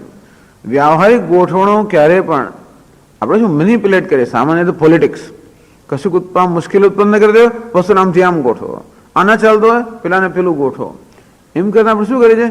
સતત દરેક પરિસ્થિતિમાં મેનિપ્યુલેશન અથવા એને જ હંમેશા કોઈને કોઈ ગોઠવવાનો પ્રયત્ન કરીને આપણે ખરેખર પ્રશ્નમાંથી છટકવા માંગતા હોઈએ છીએ. વસ્તુ સ્થિતિ એવી છે કે બધા પ્રશ્નો એટલા માટે છે કે આપણે કોઈક વસ્તુ સાથે એટલા તડાકાર થઈ ગયા છે અને તેથી જેમ જેમ દ્રષ્ટિ વિશાળ કરીએ, દ્રષ્ટિ ત્યારે વિશાળ થાય જ્યારે આપણે સૂક્ષ્મતર તત્વ છે એના તરફથી એની સાથે અહમભાવ કેળવીને સ્થૂળ પ્રત્યે દ્રષ્ટિ કરીએ તો પેલી વસ્તુનું જે મહત્વ છે એ મહત્વ ઓછું ને ઓછું થઈ જાય. એટલે સૂક્ષ્મદર્શી બી એટલે આત્મજ્ઞાન છે કે એવું નથી કે એક દાડો મેં મેડિટેશન કર્યું તો મને આત્મા દેખાઈ ગયો. આ વસ્તુ સમગ્ર જીવન બની જવી જોઈએ. આમ જીવનમાં કયા પ્રકારનો આપણો અભિગમ છે, કઈ વસ્તુઓ આપણે અગત્યની છે. સૂક્ષ્મદર્શી બી આ સૂક્ષ્મ દર્શન ઇન પ્રત્યે લાગ્યો છે. એનો અર્થ કે સૂક્ષ્મ દર્શન કરવું, સૂક્ષ્મ તત્વનું દર્શન કરવું એ જેના માટે સ્વાભાવિક થઈ ગયું છે. એટલે સ્વભાવ કેળવવાનો ધીમે ધીમે એમ કરતા કરતા સૂક્ષ્મનું આપણે દર્શન કરી શકીએ. દૃશ્યતે એવ જરૂરાતમાં દર્શન થાય. અગ્રયા બુદ્ધ્યા સૂક્ષ્મયા બુદ્ધ્યા સૂક્ષ્મદર્શી. આમ સૂક્ષ્મ તત્વનું દર્શન કરવું એ જેના માટે સ્વભાવ થયો છે એવા સૂક્ષ્મદર્શીઓ વડે અગ્રયા બુદ્ધ્યા એકાગ્ર બુદ્ધિથી, જે બુદ્ધિમાં રાગદ્વેષ નથી, સૂક્ષ્મયા સૂક્ષ્મ બુદ્ધિથી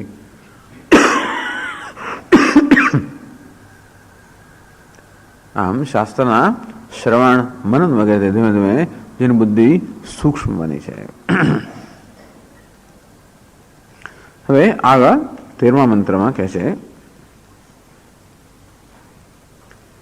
ભાષ્યકાર કહે છે મંત્રના પ્રારંભમાં,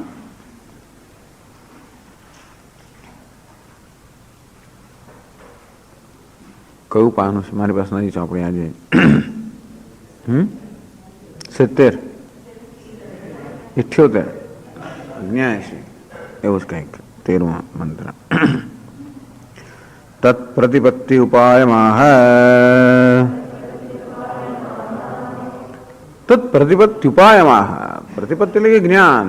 હવે જે કહ્યું કે દૃશ્યતે તુ અગ્રયા બુદ્ધ્યા સૂક્ષ્મયા સૂક્ષ્મદર્શી. સૂક્ષ્મદર્શી જે મહાપુરુષો છે એ લોકોને એકાગ્ર અને સૂક્ષ્મ બુદ્ધિથી જરૂર આત્માનું દર્શન થાય. કેવી રીતે દર્શન એમ થાય છે? તત્પ્રતિપત્તિ ઉપાયમ. હવેનો મંત્ર જે છે, 13મો મંત્ર, એ ઉપાય છે, સાધન છે. શેનું? તત્પ્રતિપત્તિ. તસ્યા આત્મન પ્રતિપત્તિ. એ આત્મની પ્રતિપત્તિ, આત્માના દર્શન, આત્માના જ્ઞાન શું ઉપાય છે? આ સૂક્ષ્મદર્શી પુરુષો કેવી રીતે આત્માના દર્શન કરે છે એ પ્રક્રિયા હવે 13મા મંત્રમાં સમજાવે છે. યચ્છેદ્વાંગ મનસી પ્રાજ્ઞઃ તદ્યચ્છેદ જ્ઞાન આત્મને જ્ઞાનમાત્મનિ મહતિ નિયચ્છેદ તદ્યચ્છેદ શાંત આત્મને.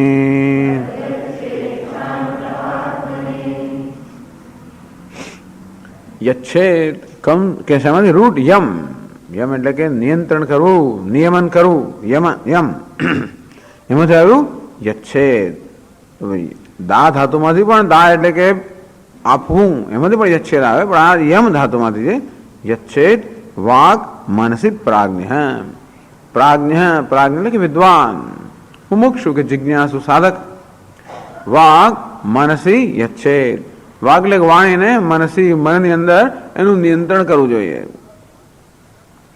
અર્થાત વાણીનું નિયંત્રણ મનમાં કરવું જોઈએ. ટૂંકમાં વાણીની બધી પ્રવૃત્તિઓ જે છે એનું મનની અંદર સમાધાન કરવું જોઈએ. તદ્યચ્છેદ જ્ઞાન આત્મની. આ મન જે છે સંકલ્પ વિકલ્પો બધા થતા છે એનું જ્ઞાન આત્મની. આ જ્ઞાન સ્વરૂપ આત્મા કે બુદ્ધિ છે, આ મનનું બુદ્ધિમાં નિવારણ કરવું જોઈએ. ઇન્દ્રિયોનું મનમાં નિવારણ કરવું જોઈએ અને મનનું ધીમે ધીમે બુદ્ધિમાં નિવારણ કરવું જોઈએ.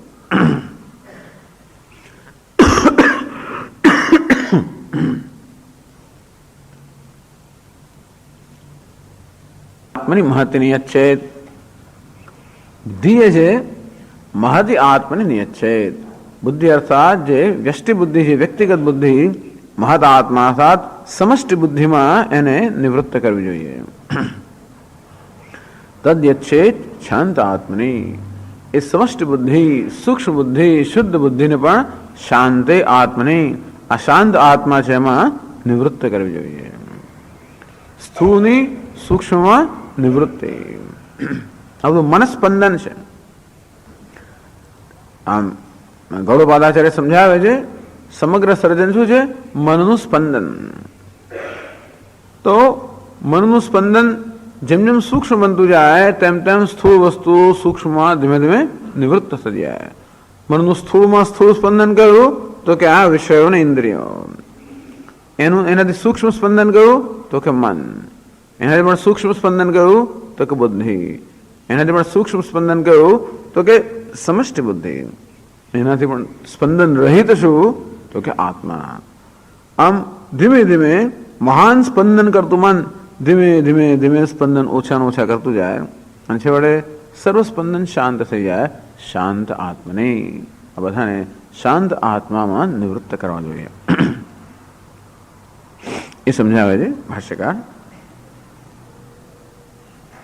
યચ્છેદ નિયચ્છેદ ઉપસંહરેદ પ્રાજ્ઞઃ વિવેકી કિમ વાક વાચમ વાગ અત્ર ઉપલક્ષણાર્થ સર્વેષાં ઇન્દ્રિયાણાં ક્વ મનસી મનસી ઇતિ છાંદસમ દૈર્ઘ્યમ. યચ્છેદ નિયચ્છેદ નિયંત્રણ કરવું જોઈએ, નિયમન કરવું જોઈએ. એટલે કે ઉપસંહારે, ઉપસંહાર કરવો જોઈએ, સંકેલી લેવું જોઈએ. પ્રાજ્ઞ કોને કરવાનું છે? પ્રાજ્ઞ વિવેકી. પ્રાજ્ઞ એટલે કે ડાયો માણસ અથવા તો વિદ્વાન પુરુષ. અહીંયા કે છે વિવેકી. કેવું વિવેકી? આત્મા અનાત્માનો વિવેક કરનાર એ વિવેકી. આ વિવેકી જિજ્ઞાસુએ યચ્છેદ નિયચ્છેદ ઉપસંહારેદ, એનો ઉપસંહાર કરવો જોઈએ, સંકેલી લેવું જોઈએ. કેમ? શું સંકેલી લેવું જોઈએ? વાક, વાણીને સંકેલી લેવી જોઈએ. તો વાણીને જ માત્ર સંકેલવાની છે, અર્થાત વાણીને શાંત કરી દેવી જોઈએ. પણ વાણી એકલી જ શાંત હોય ને બીજી બધી ઇન્દ્રિયો પ્રવૃત્ત હોય તો પણ આપણું મન એકાગ્ર ન થઈ શકે. એટલે શંકરાચાર્ય સમજાવે છે વાગત્ર ઉપલક્ષણાર્થ સર્વેશામ ઇન્દ્રિયાણામ. આ વાગ એટલે વાણી જે શબ્દ છે એ ખરેખર બધી જ ઇન્દ્રિયોનું ઉપલક્ષણ છે. ઉપલક્ષણ એટલે પ્રતિનિધિ છે. આમ વાણી એ ઇન્દ્રિયનો અહીંયા ઉલ્લેખ કર્યો છે. વાણી સામાન્ય રીતે કર્મેન્દ્રિયોનું પ્રતિનિધિ છે, પણ અહીંયા કર્મેન્દ્રિય અને જ્ઞાનેન્દ્રિય બધાનું ઉપલક્ષણ છે. અર્થાત વાગ કે વાણી શબ્દથી બધી જ ઇન્દ્રિયો સમજવાની. જ્ઞાનેન્દ્રિય અને કર્મેન્દ્રિય એ બધી આપણે વાગ કે વાણી શબ્દથી સમજવાની. એટલે જયારે એમ કહે છે કે યચ્છેદ વાગ, એ વાગનું જ વાંગ થયું, મનસી પ્રાજ્ઞ. પ્રાજ્ઞ એટલે વિવેકીય આ વાણી એટલે કે સર્વ ઇન્દ્રિયોને ઉપસંહરે એ બધી ઇન્દ્રિયોની પ્રવૃત્તિને સંકેલી લેવી જોઈએ. બધી ઇન્દ્રિયોની પ્રવૃત્તિને શાંત કરવી જોઈએ. પણ સંકેલવા માટે કોઈ પ્રકારનું અધિષ્ઠાન જોઈએ. આ બધી ઇન્દ્રિયોની પ્રવૃત્તિને સંકેલીને ક્યાં સ્થાપિત કરવી જોઈએ? ક્યાં સ્થાપિત કરવી જોઈએ? મનસી. આ મનસી એ દીર્ઘ ઈ છે. ખરેખર વ્યાકરણ દ્રષ્ટિએ રસ્વ ઈ જોઈએ. મનસ શબ્દ છે. મનસ શબ્દની સાતમી વિભક્તિ મનસી, જ્યાં ઈકારાંત રસ્વ હોવો જોઈએ. પણ અહીંયા ઉપનિષદમાં મનસી અર્થાત દીર્ઘ ઈ જે છે એટલે આચાર્ય કહે છે મનસીથી છંદસમ દૈર્ઘ્યમ. આમ વ્યાકરણના નિયમને અનુસરી નથી. વ્યાકરણના નિયમનો અહીંયા જાણે કે ભોગ અપાયા હોય.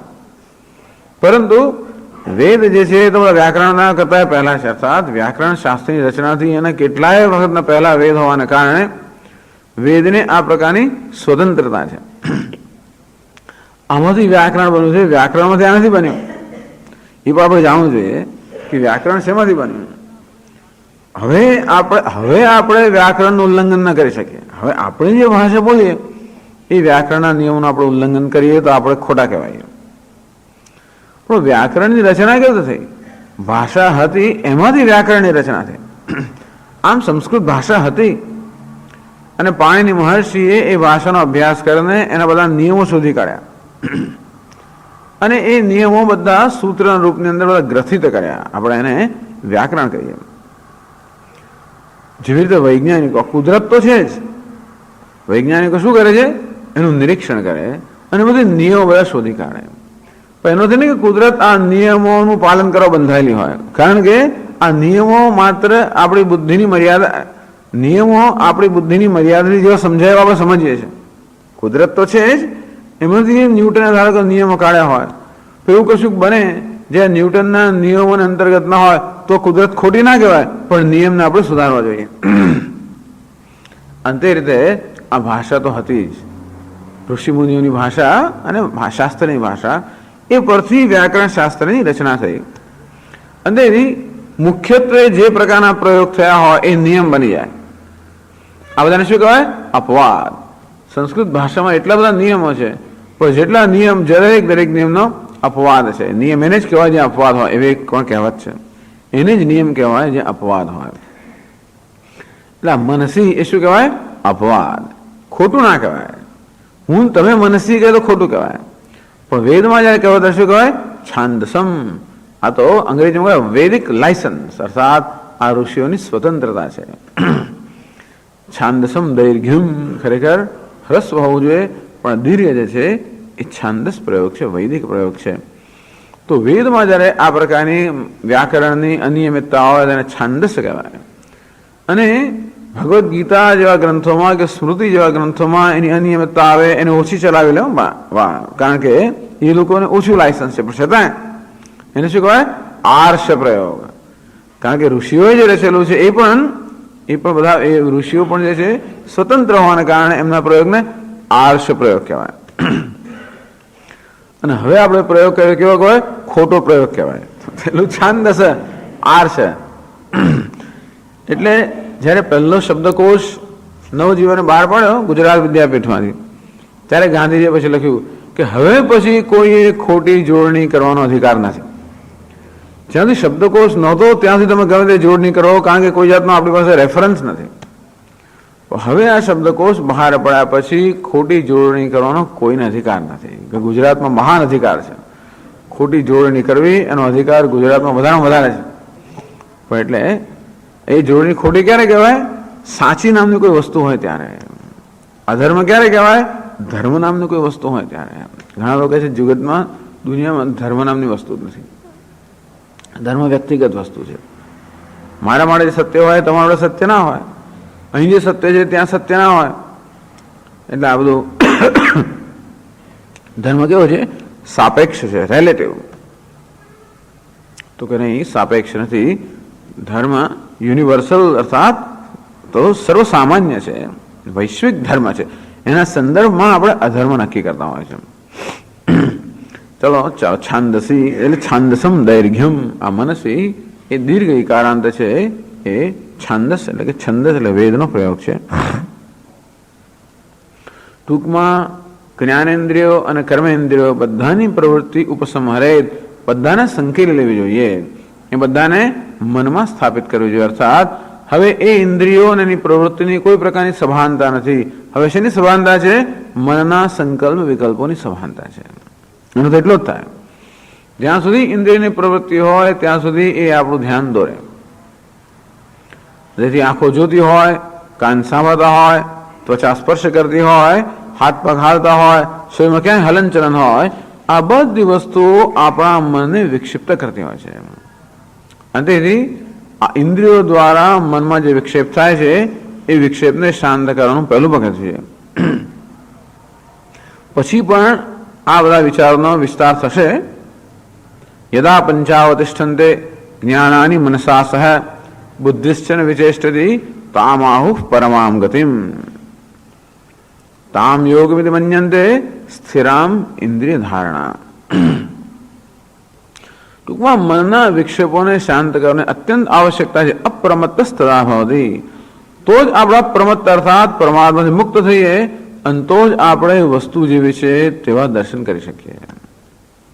તો ઇન્દ્રિયોને આપણે શાંત કેમ કરી શકીએ? ઇન્દ્રિયો ત્યારે શાંત કરી શકીએ જ્યારે ઇન્દ્રિયો આપણા કાબુમાં હોય ત્યારે. ઇન્દ્રિયો ક્યારે કાબુમાં હોય? ઇન્દ્રિયની અંદર રાગ દ્વેષ કે વિષય લોલુપતા ન હોય ત્યારે. જો ઇન્દ્રિયમાં વિષય લોલુપતા હોય તો આપણે ગમે તેટલો પ્રયત્ન કરીએ તો પણ ઇન્દ્રિય શાંત ન થાય, કારણ કે એ આપણા કાબુમાં નથી, એ વિષયના કાબુમાં છે. પણ આમ કાન સર્વગન સાંભળવાની ટેવ જ હંમેશા પાડી હોય, કશે થતું તાર કાન સર્વા થઈ જાય. ક્યાંક ત્યાં વાત થાય છે તરત શું થયું, ક્યાંક કશું બનતું હોય તરત આપણે નજર જતી હોય.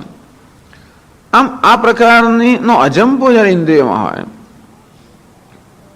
તો એ અજંપો કે માત્ર આપણે ધ્યાનનો પ્રયોગ કરી આપણે શાંત થઈ જતો નથી, પણ ધીમે ધીમે ઇન્દ્રિયોના જે અજંપો છે એ ધીમે ધીમે શાંત થવાની, એટલે કે વૈરાગ્ય, રાગ અને દ્વેષમાંથી મુક્તિ, ઇન્દ્રિય લોલુપતામાંથી મુક્તિ, બીજી બધી માથાકૂટમાંથી મુક્તિ. ત્યાં શું થયું? થયું. ન થયું? ના થયું. આવ્યું? આવ્યું. ગયું? ગયું. છે? છે. નથી? નથી. એ મનના સ્તરે છે. પણ ધીમે ધીમે ધીમે આ જે ચંચળતા છે, બે પ્રકારની ચંચળતા છે. એક પ્રકારની ચંચળતા રાગ અને દ્વેષથી પ્રેરાયેલી હોય છે. ઇન્દ્રિય વિષયો પ્રત્યે રાગ દ્વેષ કે લોલુપતા હોય એનાથી ચંચળતા પ્રેરાયેલી હોય. અને બીજી એક માત્ર આપણી હેબિચ્યુઅલ એટલે કે એક સ્વાભાવિક ચંચળતા, એને સ્થિર રહેવાની જે એને ટેવ જ નથી. અંતેથી બે પ્રશ્નો છે, એક રાગ દ્વેષમાંથી મુક્ત કરવું અને અભ્યાસ દ્વારા ચંચળતામાંથી મુક્ત કરવું. આ ઇન્દ્રિયની પ્રવૃત્તિઓ શાંત થઈ ગઈ. એમાં અહીં કહેવું છે કે ઇન્દ્રિયોને મનમાં આપણે ઇન્દ્રિયોની પ્રવૃત્તિઓનો મનમાં ઉપસંહાર કરવો જોઈએ. ઇન્દ્રિયોની બધી પ્રવૃત્તિ સંકેલીને મનમાં સ્થાપિત કરવી જોઈએ. અર્થાત હવે ઇન્દ્રિયની પ્રવૃત્તિ નથી, હવે મનની પ્રવૃત્તિ છે. તો હવે આગળ કહે છે તચ્ચ મનઃ યચ્છેત જ્ઞાને પ્રકાશ સ્વરૂપે બુદ્ધૌ આત્મની બુદ્ધિર્હિ મન આદિકરણાની આપનોતિ ઇતિ આત્મા પ્રત્યગ તેષાં હવે મનમાં સંકલ્પ વિકલ્પ થતા હોય, મન એ સંકલ્પ વિકલ્પનું અધિષ્ઠાન છે. મન આપણી જુદી જુદી લાગણીઓનું આશ્રય સ્થાન છે. હવે ઇન્દ્રિયોની પ્રવૃત્તિઓ શાંત થઈ ગઈ, અર્થાત વિષયો, કર્મેન્દ્રિયો, જ્ઞાનેન્દ્રિયો હવે એ મારું ધ્યાન ખેંચતા નથી, તો મનના સંકલ્પ વિકલ્પો અમારું ધ્યાન ખેંચે. આ કે પેલું, આ નહીં કે પેલું નહીં, અથવા મનમાં ભિન્ન ભિન્ન પ્રકારની લાગણી જે હોય એ મારું ધ્યાન ખેંચે. હવે એને પણ શાંત. તચ્છ મન યચ્છેદ. તો ઇન્દ્રિયની પ્રવૃત્તિ કોની મદદથી આપણે શાંત કરીએ? મનની મદદથી. કે મન જો ઇન્દ્રિયોની પાછળ હોય તો જ ઇન્દ્રિયની પ્રવૃત્તિ થઈ શકે. મન જો કાનની પાછળ હોય તો જ કાન સાંભળી શકે, અને મન હાથની પાછળ હોય તો જ હાથનું હલનચલન હોય. એટલે કહેવામાં આવ્યું કે ઇન્દ્રિયની બધી પ્રવૃત્તિને મનમાં સ્થાપિત કરો, અર્થાત મન વડે ઇન્દ્રિયની બધી પ્રવૃત્તિઓ સંકેલી લો. ઇન્દ્રિયોની પ્રવૃત્તિ સંકેલવાનું સાધન કયું? તો કે મન. હવે મનમાં જે સંકલ્પ વિકલ્પ છે, મનમાં જે લાગણી વગેરે છે, મનમાં જે પ્રત્યાઘાતો વગેરે છે, એને પણ શાંત કરો. એ શાંતિ કહે છે કે મનને બુદ્ધિની અંદર સ્થાપિત કરો, અર્થાત બુદ્ધિની મદદથી મનના જે સંકલ્પ વિકલ્પો છે, મનની જે અંદર જે કંઈ લાગણીઓ હોય, મનમાં જે હર્ટ ગિલ્ટ વગેરે હોય, અર્થાત અનેક પ્રકારની કંઈક અનેક પ્રકારની અપરાધની લાગણીઓ હોય, દુભાયની લાગણીઓ, જાત જાતની વસ્તુઓ હોય, તો આવી બધી લાગણીઓને કારણે મન કેવું હોય છે? ચંચળ કે વિક્ષિપ્ત હોય. આ બધી વસ્તુઓ હવે શાંત કરવાની. શેની મદદથી? બુદ્ધિની મદદથી. તચ્ચ મન યચ્છેદ જ્ઞાને આત્મની. તો બુદ્ધિને જ્ઞાન આત્મા કહેવામાં આવ્યું. જ્ઞાન એટલે પ્રકાશ સ્વરૂપ, જેમાં વિવેકરૂપી પ્રકાશ છે.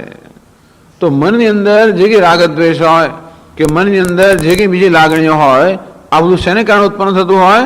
અવિવેકને કારણે, વસ્તુના સાચા સ્વરૂપને ન સમજવાને કારણે. તેથી બુદ્ધિ વડે, બુદ્ધિના વિવેક વડે મનની આ બધી લાગણીઓનું, મનના પ્રત્યાઘાતોનું, મનના રાગદ્વેષનું ધીમે ધીમે નિવારણ કરવું જોઈએ. આ પણ આપણે એક સતત પદ્ધતિ હોવી જોઈએ. આ આપણી એક જીવન રીતિ જ હોવી જોઈએ કે ઇન્દ્રિયો પણ આપણા કાબુમાં હોય અને મનની બધી લાગણીઓ પણ આપણે બુદ્ધિથી સતત એનું આપણે નિવારણ કરતા હોય. બુદ્ધિ મન આદિકરણાની આપનોતી. બુદ્ધિને આત્મા કેમ કહ્યો? કે જે જ્ઞાને આત્મની, બુદ્ધિને આત્મા કહ્યો. કયા અર્થમાં આત્મા કહ્યો? આપનોતી ઇતિ આત્મા. આત્મા શબ્દનો અર્થ સમજાવો છે. આપનોતી ઇતિ આત્મા. આપનોતી વ્યાપનોતી, જે વ્યાપ્ત કરે. તો બુદ્ધિ જે છે એ મનને વ્યાપ્ત કરે અને મન દ્વારા ઇન્દ્રિયોને વ્યાપ્ત કરે, અર્થાત એ બધાનું નિયંત્રણ કરે, બધાનું સંચાલન કરે. અને તેથી બુદ્ધિને મનનો આત્મા કહ્યો. એટલે કહે છે કે હવે આ મનની જે અશાંતિ છે, કે મનનો અજંપો, કે મનની પ્રવૃત્તિ છે, એને બુદ્ધિ વડે શાંત કરવી જોઈએ. આમાં આ વેદાંતિક પદ્ધતિ છે. યૌગિક પદ્ધતિ કરતા પણ વેદાંતિક પદ્ધતિ છે.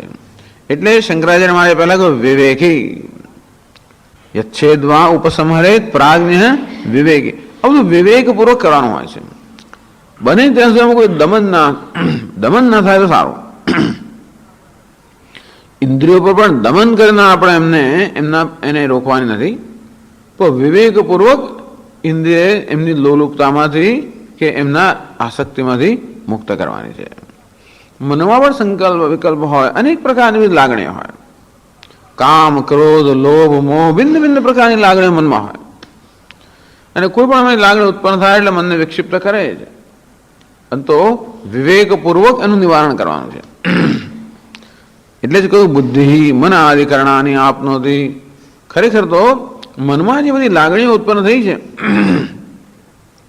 એ પણ બુદ્ધિના નિર્ણયોને કારણે જ થયેલી છે. બુદ્ધિના અવિવેકને કારણે જ આ કામ, ક્રોધ વગેરે ઉત્પન્ન થયા છે. એની કારણે જ આ વિષયોમાં લોલુપતા વગેરે ઉત્પન્ન થઈ છે. અને વિવેકથી આ બધું નિવારણ કરવાનું.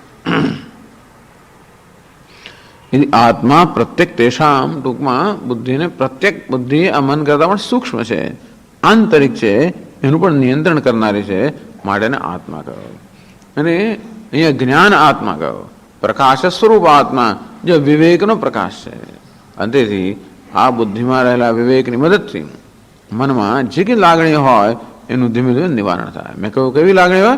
કામ, ક્રોધ, લોભ, મોહ, રાગ, દ્વેષ આવું જે મનમાં હોય એ બધાનું નિવારણ થાય તો મન શાંત થઈ જાય.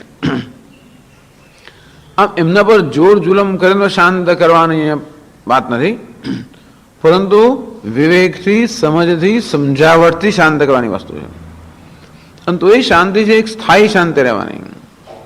જોર જુલમથી શાંત કરવામાં આવ્યું હોય, કોઈ બીજી યોગિક કે પ્રાણાયામ વગેરે પ્રક્રિયાથી આપણે મનને શાંત કરતા હોય, એ તો જ્યાં સુધી એ પ્રક્રિયાનું બળ હોય ત્યાં સુધી વસ્તુ શાંત રહે. એનો અર્થ એ નહીં કે પ્રાણાયામ વગેરે એનો કોઈ ઉપયોગ નથી, છતાં પણ આપણે યોગી લોકો જે એમની પ્રાણાયામ વગેરે પ્રક્રિયાઓથી સિદ્ધ કરવા ઈચ્છતા હોય એ આપણે વિવેકથી સિદ્ધ કરવા ઈચ્છીએ છીએ. આપણે એમ જ કહીએ છીએ કે અજ્ઞાન સ્વરૂપનું કારણ છે, અજ્ઞાનમાંથી અવિવેક જન્મ્યો છે, અવિવેકમાંથી જ આ બધી અજંપો કે અનેકાગ્રતા સાથ આ વિક્ષેપ જન્મેલા હોવાના કારણે વિવેકના સ્તરે આ બધા પ્રશ્નો ઉકેલવા ઈચ્છતા હોઈએ છીએ. હવે આ મનની પણ લાગણીઓ કે મનના પણ પ્રત્યાઘાતો એ પણ શાંત થઈ ગયા. પછી આગળ કહે છે જ્ઞાનમ બુદ્ધિમ આત્મની મહતી પ્રથમજે નિયચ્છેદ પ્રથમજવત સ્વચ્છ સ્વભાવકમ આત્મનઃ વિજ્ઞાનમ આપાદયેત ઇત્યર્થઃ. જ્ઞાનમ એટલે બુદ્ધિ, બુદ્ધિમ આત્મની મહત્વની છે. મહત તત્વ એટલે કે સમષ્ટિ બુદ્ધિ, જેને મળે પ્રથમ જ. પ્રથમ એટલે જે સર્વપ્રથમ જેનો જન્મ થયો કહે છે પ્રથમ જ. સર્વપ્રથમ કોનો જન્મ થયો? હિરણ્યગર્ભનો, સમષ્ટિ બુદ્ધિનો. અર્થાત આ વ્યષ્ટિ બુદ્ધિની પણ જે કંઈ ચેષ્ટા હોય એને પણ કેમ શાંત કરવી? તો કે સમષ્ટિ બુદ્ધિની નો આશ્રય લે. બુદ્ધિમાં જ અહંકાર રહેલો છે, એ વ્યક્તિગત અહંકાર છે. એ અહંકાર પણ શેમાં સમર્પિત કરવો? આપણે એક પછી એક સમર્પિત કરીએ છીએ. ઇન્દ્રિયોની પ્રવૃત્તિને મનમાં સમર્પિત કરીએ છીએ, મનની પ્રવૃત્તિઓને બુદ્ધિમાં સમર્પિત કરી. હવે આ વ્યષ્ટિ બુદ્ધિ કે અહંકાર જે છે એને શેમાં સમર્પિત કરીએ? સમષ્ટિ અહંકારમાં. એટલે કહે છે કે જ્ઞાનમ બુદ્ધિ આત્મની મહત્વની છે કે હું વ્યષ્ટિ અહંકાર નથી, વ્યષ્ટિ ઉપાધિ નથી, હું શું છું? સમષ્ટિ છું. પ્રથમ જગત સ્વચ્છ સ્વભાવકમ આત્મ વિજ્ઞાનમ આપાદયે. જેમ હિરણ્યગર્ભનું કે સમષ્ટિ બુદ્ધિનું જ્ઞાન કેવું હોય? સ્વચ્છ સ્વભાવકમ. ટૂંકમાં બુદ્ધિને સ્વચ્છ બનાવવી. બુદ્ધિનો જે અહંકાર છે, અહંકાર પણ ધીમે ધીમે શાંત થવો. સ્વચ્છ સ્વભાવગમ આત્મ વિજ્ઞાનમ આપાદયે. તો પોતાનું વિજ્ઞાન કે જ્ઞાન છે એને પણ હિરણ્યગર્ભ જેવું સ્વચ્છ બનાવવું. અર્થાત જ્યાં વ્યષ્ટિની સાથેનું તાદાત્મ્ય ન હોય, ધીમે ધીમે ધીમે આ વ્યષ્ટિના કે વ્યક્તિગત ઉપાધિના તાદાત્મ્યથી મુક્તિ. એની વચ્ચેનું કયું આ પકડ્યું છે? સમષ્ટિ સાથેનું તાદાત્મ્ય.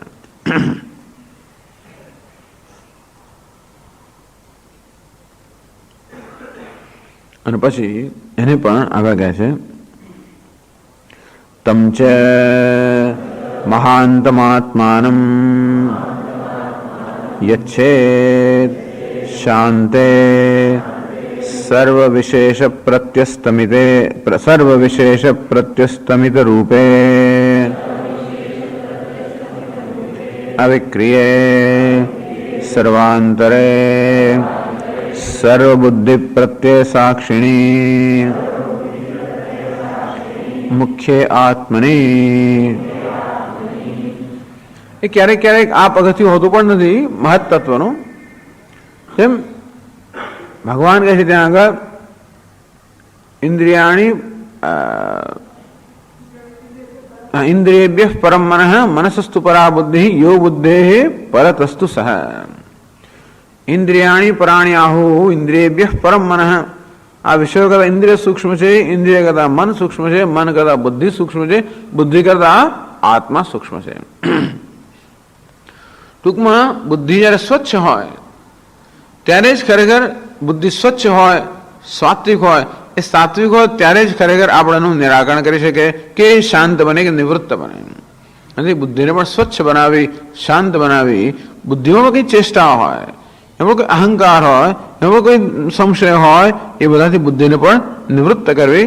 બુદ્ધિશ્ચ ને વિચેષ્ટતી, આમ બુદ્ધિમાં પોતાની ચેષ્ટાઓથી નિવૃત્ત થઈ. તમ ચ મહાંતમાત્માનમ યચ્છે શાંતે આત્મની. હવે કહે છે કે આ બુદ્ધિ જે પોતાના વ્યષ્ટિ ભાવનાઓથી પણ મહદઅંશે નિવૃત્ત થઈ છે, અને તેથી જે સ્વચ્છ શાંત બની છે એ બુદ્ધિને પણ શાંત આત્મામાં નિવૃત્ત કરવી જોઈએ. સર્વ વિશેષ પ્રત્યસ્તમિત રૂપે, કંઈક વિશેષતા જ રહી ગઈ છે. પહેલા અહંકારની વિશેષતાથી હવે સમષ્ટિ અહંકારની વિશેષતા હોય એને પણ સર્વ વિશેષ પ્રત્યસ્તમિત રૂપે, જેમાં સર્વ વિશેષતાઓ શાંત થઈ ગઈ છે એવા આત્મા, એટલે આને શાંત આત્મા કહેવાય. આમ શાંતિ શબ્દ જે છે દરેક શબ્દના પ્રચલિત અર્થ પણ હોય છે. આમ શાંતિ એ શબ્દ સામાન્ય રીતે મનની અવસ્થામાં આપણે વાપરતા હોઈએ છીએ. મન જ્યારે આપણું શાંત હોય ત્યારે આપણે શાંતિ શબ્દ વાપરતા હોઈએ. પહેલા તો આજુબાજુ અવાજ ન હોય ત્યારે આપણે શાંતિ કહીએ. પછી મન જ્યારે આપણું ઘોંઘાટ ન કરતું હોય ત્યારે આપણે શાંતિ કહીએ. પણ એ શાંતિ શબ્દનો અંતિમ અર્થ કયો? પરમાત્મા, આત્મા. જ્યાં મનની કોઈ પ્રકારની ચેષ્ટા ના હોય, બુદ્ધિની કોઈ પ્રકારની ચેષ્ટા ના હોય, આમ સર્વ ચેષ્ટાઓથી નિવૃત્તિ, એનો અર્થ છે શાંતિમ નિર્વાણ પરમામ મત સંસ્થામ અધિગચ્છતિ. ભગવાન કહે છે નિર્વાણ પરમામ શાંતિમ અધિગચ્છતિ. ભગવાન નિર્વાણ અથવા નૈષ્ઠિકીમ શાંતિમ, નૈષ્ઠિકીમ અર્થાત આત્માનો સ્વભાવ કયો છે? શાંત સ્વભાવ. એની માટે આપણે શાંત કેમ કહીએ છીએ? એ શાંત ખરેખર પણ લક્ષ્યાર્થ છે. શાંત એ ખરેખર મનનો સ્વભાવ છે, પરંતુ એ શાંત મનમાં આપણે જેનું જ્ઞાન પ્રાપ્ત કરીએ છીએ કે એ આત્મામાં શાંત કહેવામાં આવે છે. આત્મા આપણે આનંદ કહીએ. આ મન જ્યારે આનંદમાં હોય, સુખમાં હોય, સાત્વિક હોય ત્યારે જે આત્માનું જ્ઞાન થાય, એ આત્માને પણ આપણે શાંત કહેતા હોય, આનંદ કહેતા હોઈએ છીએ. આત્મા પ્રેમ શબ્દો વાપરે, આ બધા શબ્દો આત્મા વાપરીએ. ખરેખર આ બધી મનની અવસ્થાઓ છે. આનંદ, સુખ હોય કે શાંતિ હોય કે પ્રેમ હોય, આ બધી મનની અવસ્થાઓ છે. પરંતુ એ સિવાય આપણે કોઈ શબ્દો એ અવસ્થાઓથી આપણે પરિચિત છે. પ્રેમ કોને કહેવાય, સુખ કોને કહેવાય, શાંતિ કોને કહેવાય, એનાથી આપણે પરિચિત છે. અને માટે મનની એ પ્રકારની અવસ્થા જ્યારે પ્રાપ્ત થાય, સુખ અવસ્થા પ્રાપ્ત થાય, શાંત અવસ્થા પ્રાપ્ત થાય, પ્રેમ જ્યારે એ અવસ્થા પ્રાપ્ત થાય, ત્યારે એ અવસ્થા આત્માના વાસ્તવિક સ્વરૂપનું જ્ઞાન કરવા માટે આવશ્યક છે. એવા સાત્વિક અંતઃકરણની અંદર આત્માનું જે પ્રતિબિંબ પડતું હોય એ અવિકૃત પ્રતિબિંબ હોય. અંતેથી મનની એ અવસ્થામાં એ આત્મા હું શાંત સ્વરૂપ છું, સુખ સ્વરૂપ છું, પ્રેમ સ્વરૂપ છું, આ વસ્તુનું જ્ઞાન એ જ અવસ્થામાં થાય. અને માટે એને માટે શાંત શબ્દ વાપરવામાં આવે છે. ટૂંકમાં મન જે શાંતિનો અનુભવ કરે છે એ પણ કેવી છે? પ્રતિબિંબિત શાંતિ. મન જે આનંદનો અનુભવ કરે છે પણ કેવું છે? આત્માનું પ્રતિબિંબિત આનંદ. આમ આત્માનું પ્રતિબિંબ મનમાં પડતું હોય, એ મન જ્યારે સ્વચ્છ હોય, શુદ્ધ હોય કે સાત્વિક હોય ત્યારે આત્માનું પ્રતિબિંબ પડતું હોવાને કારણે આપણે એને શાંત કહીએ, આપણે એને સુખી કહીએ, આપણે એને પ્રેમ કહીએ. અને તેથી એ જે મનની અવસ્થા છે એને અહીંયા મહત કહ્યું કે મનને આવી શાંત, સ્વચ્છ આ પ્રકારની પહેલા બુદ્ધિની અવસ્થા પ્રાપ્ત કરવી જોઈએ. અને એ અવસ્થામાં તમ યચ્છેત શાંત આત્મની, પછી એવી શાંતિ જે માનસિક સ્થિતિ છે, અથવા એવી શાંતિ જે છે, અને હજી હું શાંતિનો દ્રષ્ટા છું. આમ આપણે પણ ધ્યાનની પ્રક્રિયામાં ધીમે ધીમે આપણે મનને શાંત કરતા હોઈએ છીએ. શરૂઆતની અંદર મન બધા વિષયોનો વિચાર કરતો હોય, પછી આપણે મનને કહીએ હે મન, હવે તું માત્ર આ દેહનો વિચાર કર. હજી મનને કંઈક ને કંઈક વિચાર માટેનું આપણે કંઈ વિષય આપવો જોઈએ. અને તેથી બીજા બધા વિષયમાંથી વાળીને મનને આ દેહના વિચારમાં સ્થાપિત કર્યું. એટલે પગના તળિયાથી માંડીને ધીમે ધીમે ધીમે આ મન દેહના ભિન્ન ભિન્ન ભાગનો વિચાર કરતા કરતા છેક મસ્તક સુધી, વળી મસ્તકથી પગના તળિયા સુધી આ મનના વિચારના ક્ષેત્રને મર્યાદિત કરવામાં આવ્યું. એમ કરતા કરતા મન કેન્દ્રિત થયું, શાંત થયું. પછી મનને સૂચના આપવામાં આવે કે હવે આ શ્વાસોશ્વાસનું નિરીક્ષણ કર. એટલે આપણા શરીર કરતા શ્વાસ વધારે સૂક્ષ્મ છે. મન એનું નિરીક્ષણ કરતો થાય. જેમ સૂક્ષ્મ વસ્તુનું નિરીક્ષણ કરતો થાય મન પણ સૂક્ષ્મ અને શાંત થતું થાય. હજી મનને કોઈ વ્યવસાય પણ આપેલો છે. પહેલા શરીરનું નિરીક્ષણ કરવાનો વ્યવસાય, પછી શ્વાસોચ્છ્વાસનું નિરીક્ષણ કરવાનો વ્યવસાય, પછી ધીમે ધીમે મનને કહે કે હવે તું મંત્રનો જપ કર. શ્રીરામ જય રામ જય જય રામ, ઓમ નમઃ શિવાય. અને ધીમે એ મનની પ્રવૃત્તિ વધારે સૂક્ષ્મ છે. ધીમે ધીમે એમાં મનને સ્થાપિત કરવામાં આવ્યું. એમ કરતા કરતા વધારે વધારે મન શાંત થયું. અને હવે મનને કહીએ કે ઓમ નમઃ શિવાય, ઓમ નમઃ શિવાય. એ બે વચ્ચે જે શાંતિ છે એનું નિરીક્ષણ કર. આ મંત્ર શાંતિ, મંત્ર શાંતિ, મંત્ર શાંતિ. અત્યારે તો શાંતિ નામની વસ્તુ હોતી નથી. વિચારોનો પ્રવાહ એવો જોરદાર હોય છે અને એક વિચાર ઉપર આમ આમ ચડી જતો હોય છે. એટલે વચ્ચેનો કોઈ ગેપ જ, વચ્ચે કોઈ ખરેખર ગાળો હોતો જ નથી. પણ મન જ્યારે શાંત હોય ત્યારે એક વિચાર પૂરો થયો, બીજો વિચાર શરૂ થાય અને આ રીતે એ ગાળો વચ્ચે હોય તો આપણે શાંતિ છે એવું ખરેખર જોઈ પણ શકીએ. અને ધીમે ધીમે ધીમે પછી એ મંત્રમાંથી આપણા મનને શાંતિ પર કેન્દ્રિત કરીએ. અને પછી શાંતિ મંત્ર, શાંતિ, પહેલા મંત્ર શાંતિ, મંત્ર શાંતિ, હવે શાંતિ મંત્ર, શાંતિ મંત્ર. એમ કરતા કરતા મન શાંત થઈ જાય. એ મંત્રમાં શમી જાય. વસ્તુ ધીમે ધીમે શાંતિમાં શમતી જાય. એમ એ પણ શાંત, અને મન માત્ર શાંત અવસ્થા આવે છે. પછી હું કોણ છું તો કે સર્વાંતરે સર્વબુદ્ધિ પ્રત્યય સાક્ષિણી. હવે એ શાંતિ એ મનની અવસ્થા છે અને હું એ શાંતિનો નિરીક્ષક છું. હું કોણ છું? શાંતોહમ, હું શાંત છું. આ શાંતિનો પણ સાક્ષી, એનો પણ અવભાષક. હું ચૈતન્ય જ્ઞાન સ્વરૂપ શાંતિનો પણ સાક્ષી, એનો પણ અવભાષક છું. અર્થાત હું કોઈ શાંત અવસ્થા નથી, શાંતિનો સાક્ષી છું. અને તેથી એ જે સાક્ષીપણું છે એ પણ શાંત થઈ જાય. જ્યાં સુધી હું સાક્ષી છું અર્થાત દ્રષ્ટા છું ત્યાં હજી દ્રષ્ટા અને દૃશ્ય એ પ્રકારનો દ્વૈત હોય છે. સર્વ વિશેષ પ્રત્યસ્તમિત રૂપે અવિક્રિય સર્વાંતરે આત્મને. આત્મા તો અવિક્રિય, સર્વ વિકારથી મુક્ત, સર્વાંતર, સર્વથી આંતરિક, સર્વ વિશેષ પ્રત્યસ્તમિત રૂપે સર્વ વિશેષતાઓ જેમાંથી નિવૃત્ત થઈ ગઈ છે. દ્રષ્ટા એ પણ આત્માની વિશેષતા છે. ભલે આત્મા વડે આપણે દ્રષ્ટા શબ્દ વાપરીએ, સાક્ષી શબ્દ વાપરીએ, પરંતુ સાક્ષી એ પણ એક ક્રિયા છે તથા સાક્ષી પણ એક વેશ છે. દ્રષ્ટા એ પણ એક વેશ છે. અને તેથી એ વેશનો પણ ત્યાગ કરવામાં, અર્થાત દ્રષ્ટા કે સાક્ષી એ પણ જે જોવાઈ રહ્યું છે દૃશ્ય કે સાક્ષીના સંદર્ભમાં છે. અને તેથી એ પ્રકારના વેશનો પણ ત્યાગ કરવામાં આવે. સર્વબુદ્ધિવત પ્રત્યય સાક્ષિણી.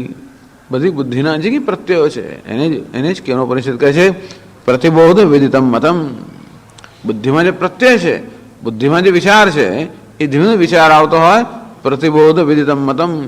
આ પ્રત્યેક બોધમ પ્રતિ, પ્રત્યેક વિચારના સંદર્ભની અંદર આ પ્રત્યેક વિચાર શું છે? આત્મા જે સાક્ષી છે એ સાક્ષીનું દર્શન કરવા માટેનું એક અરીસો છે કે દ્વાર છે. વિચાર જે પ્રકાશની અંદર પ્રકાશિત છે, જેને કારણે વિચાર પ્રકાશિત છે, એ છે ચૈતન્ય, એ છે જ્ઞાન.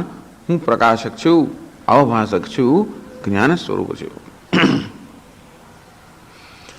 અવિક્રિય સર્વાંતરે સર્વબુદ્ધિ પ્રત્યય સાક્ષિણી મુખ્ય આત્મની નિયત છે. આથી બુદ્ધિની પણ જે વૃત્તિઓ છે એને પણ સાક્ષીમાં નિયત છે. એનું પણ સાક્ષીમાં નિવારણ કરવું જોઈએ. આ રીતે નિવારણ થાય કે હું બુદ્ધિનો સાક્ષી છું, અવભાષક છું.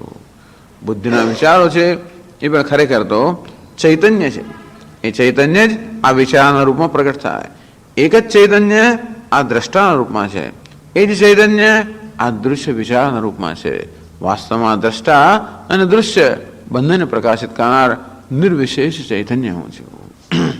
આમ સર્વ વિશેષતા દ્રષ્ટા અને દૃશ્ય એ પ્રકારની વિશેષતાને પણ સર્વ વિશેષતાઓ રહિત નિર્વિશેષ ચૈતન્ય એમાં શાંત કરવું જોઈએ, એમાં એનો પ્રવિલાપ કરવો જોઈએ, એમાં એનું નિવારણ કરવું જોઈએ. આ રીતે સૂક્ષ્મદર્શિભિ દૃશ્યતે તુ અગ્રયા બુદ્ધ્યા સૂક્ષ્મયા સૂક્ષ્મદર્શિભિ. આવી રીતે વિવેકી સૂક્ષ્મદર્શી જે વિવેકી લોકો છે, જિજ્ઞાસુઓ છે, એ આ રીતે આત્મા દર્શન કરે છે. દૃશ્યતે તુ તો બતાવ્યું કે કેવા પગથિયા રહ્યા છે. પહેલા વિષયો, વિષયોમાંથી ઇન્દ્રિયો, ઇન્દ્રિયોમાંથી મન, મનમાંથી બુદ્ધિ, બુદ્ધિમાંથી સ્વચ્છ બુદ્ધિ, સ્વચ્છ બુદ્ધિમાંથી સાક્ષી. આ પ્રકારે ધીમે ધીમે ધીમે મનની પ્રવૃત્તિ સંકેલાતી હોય છે. શનૈ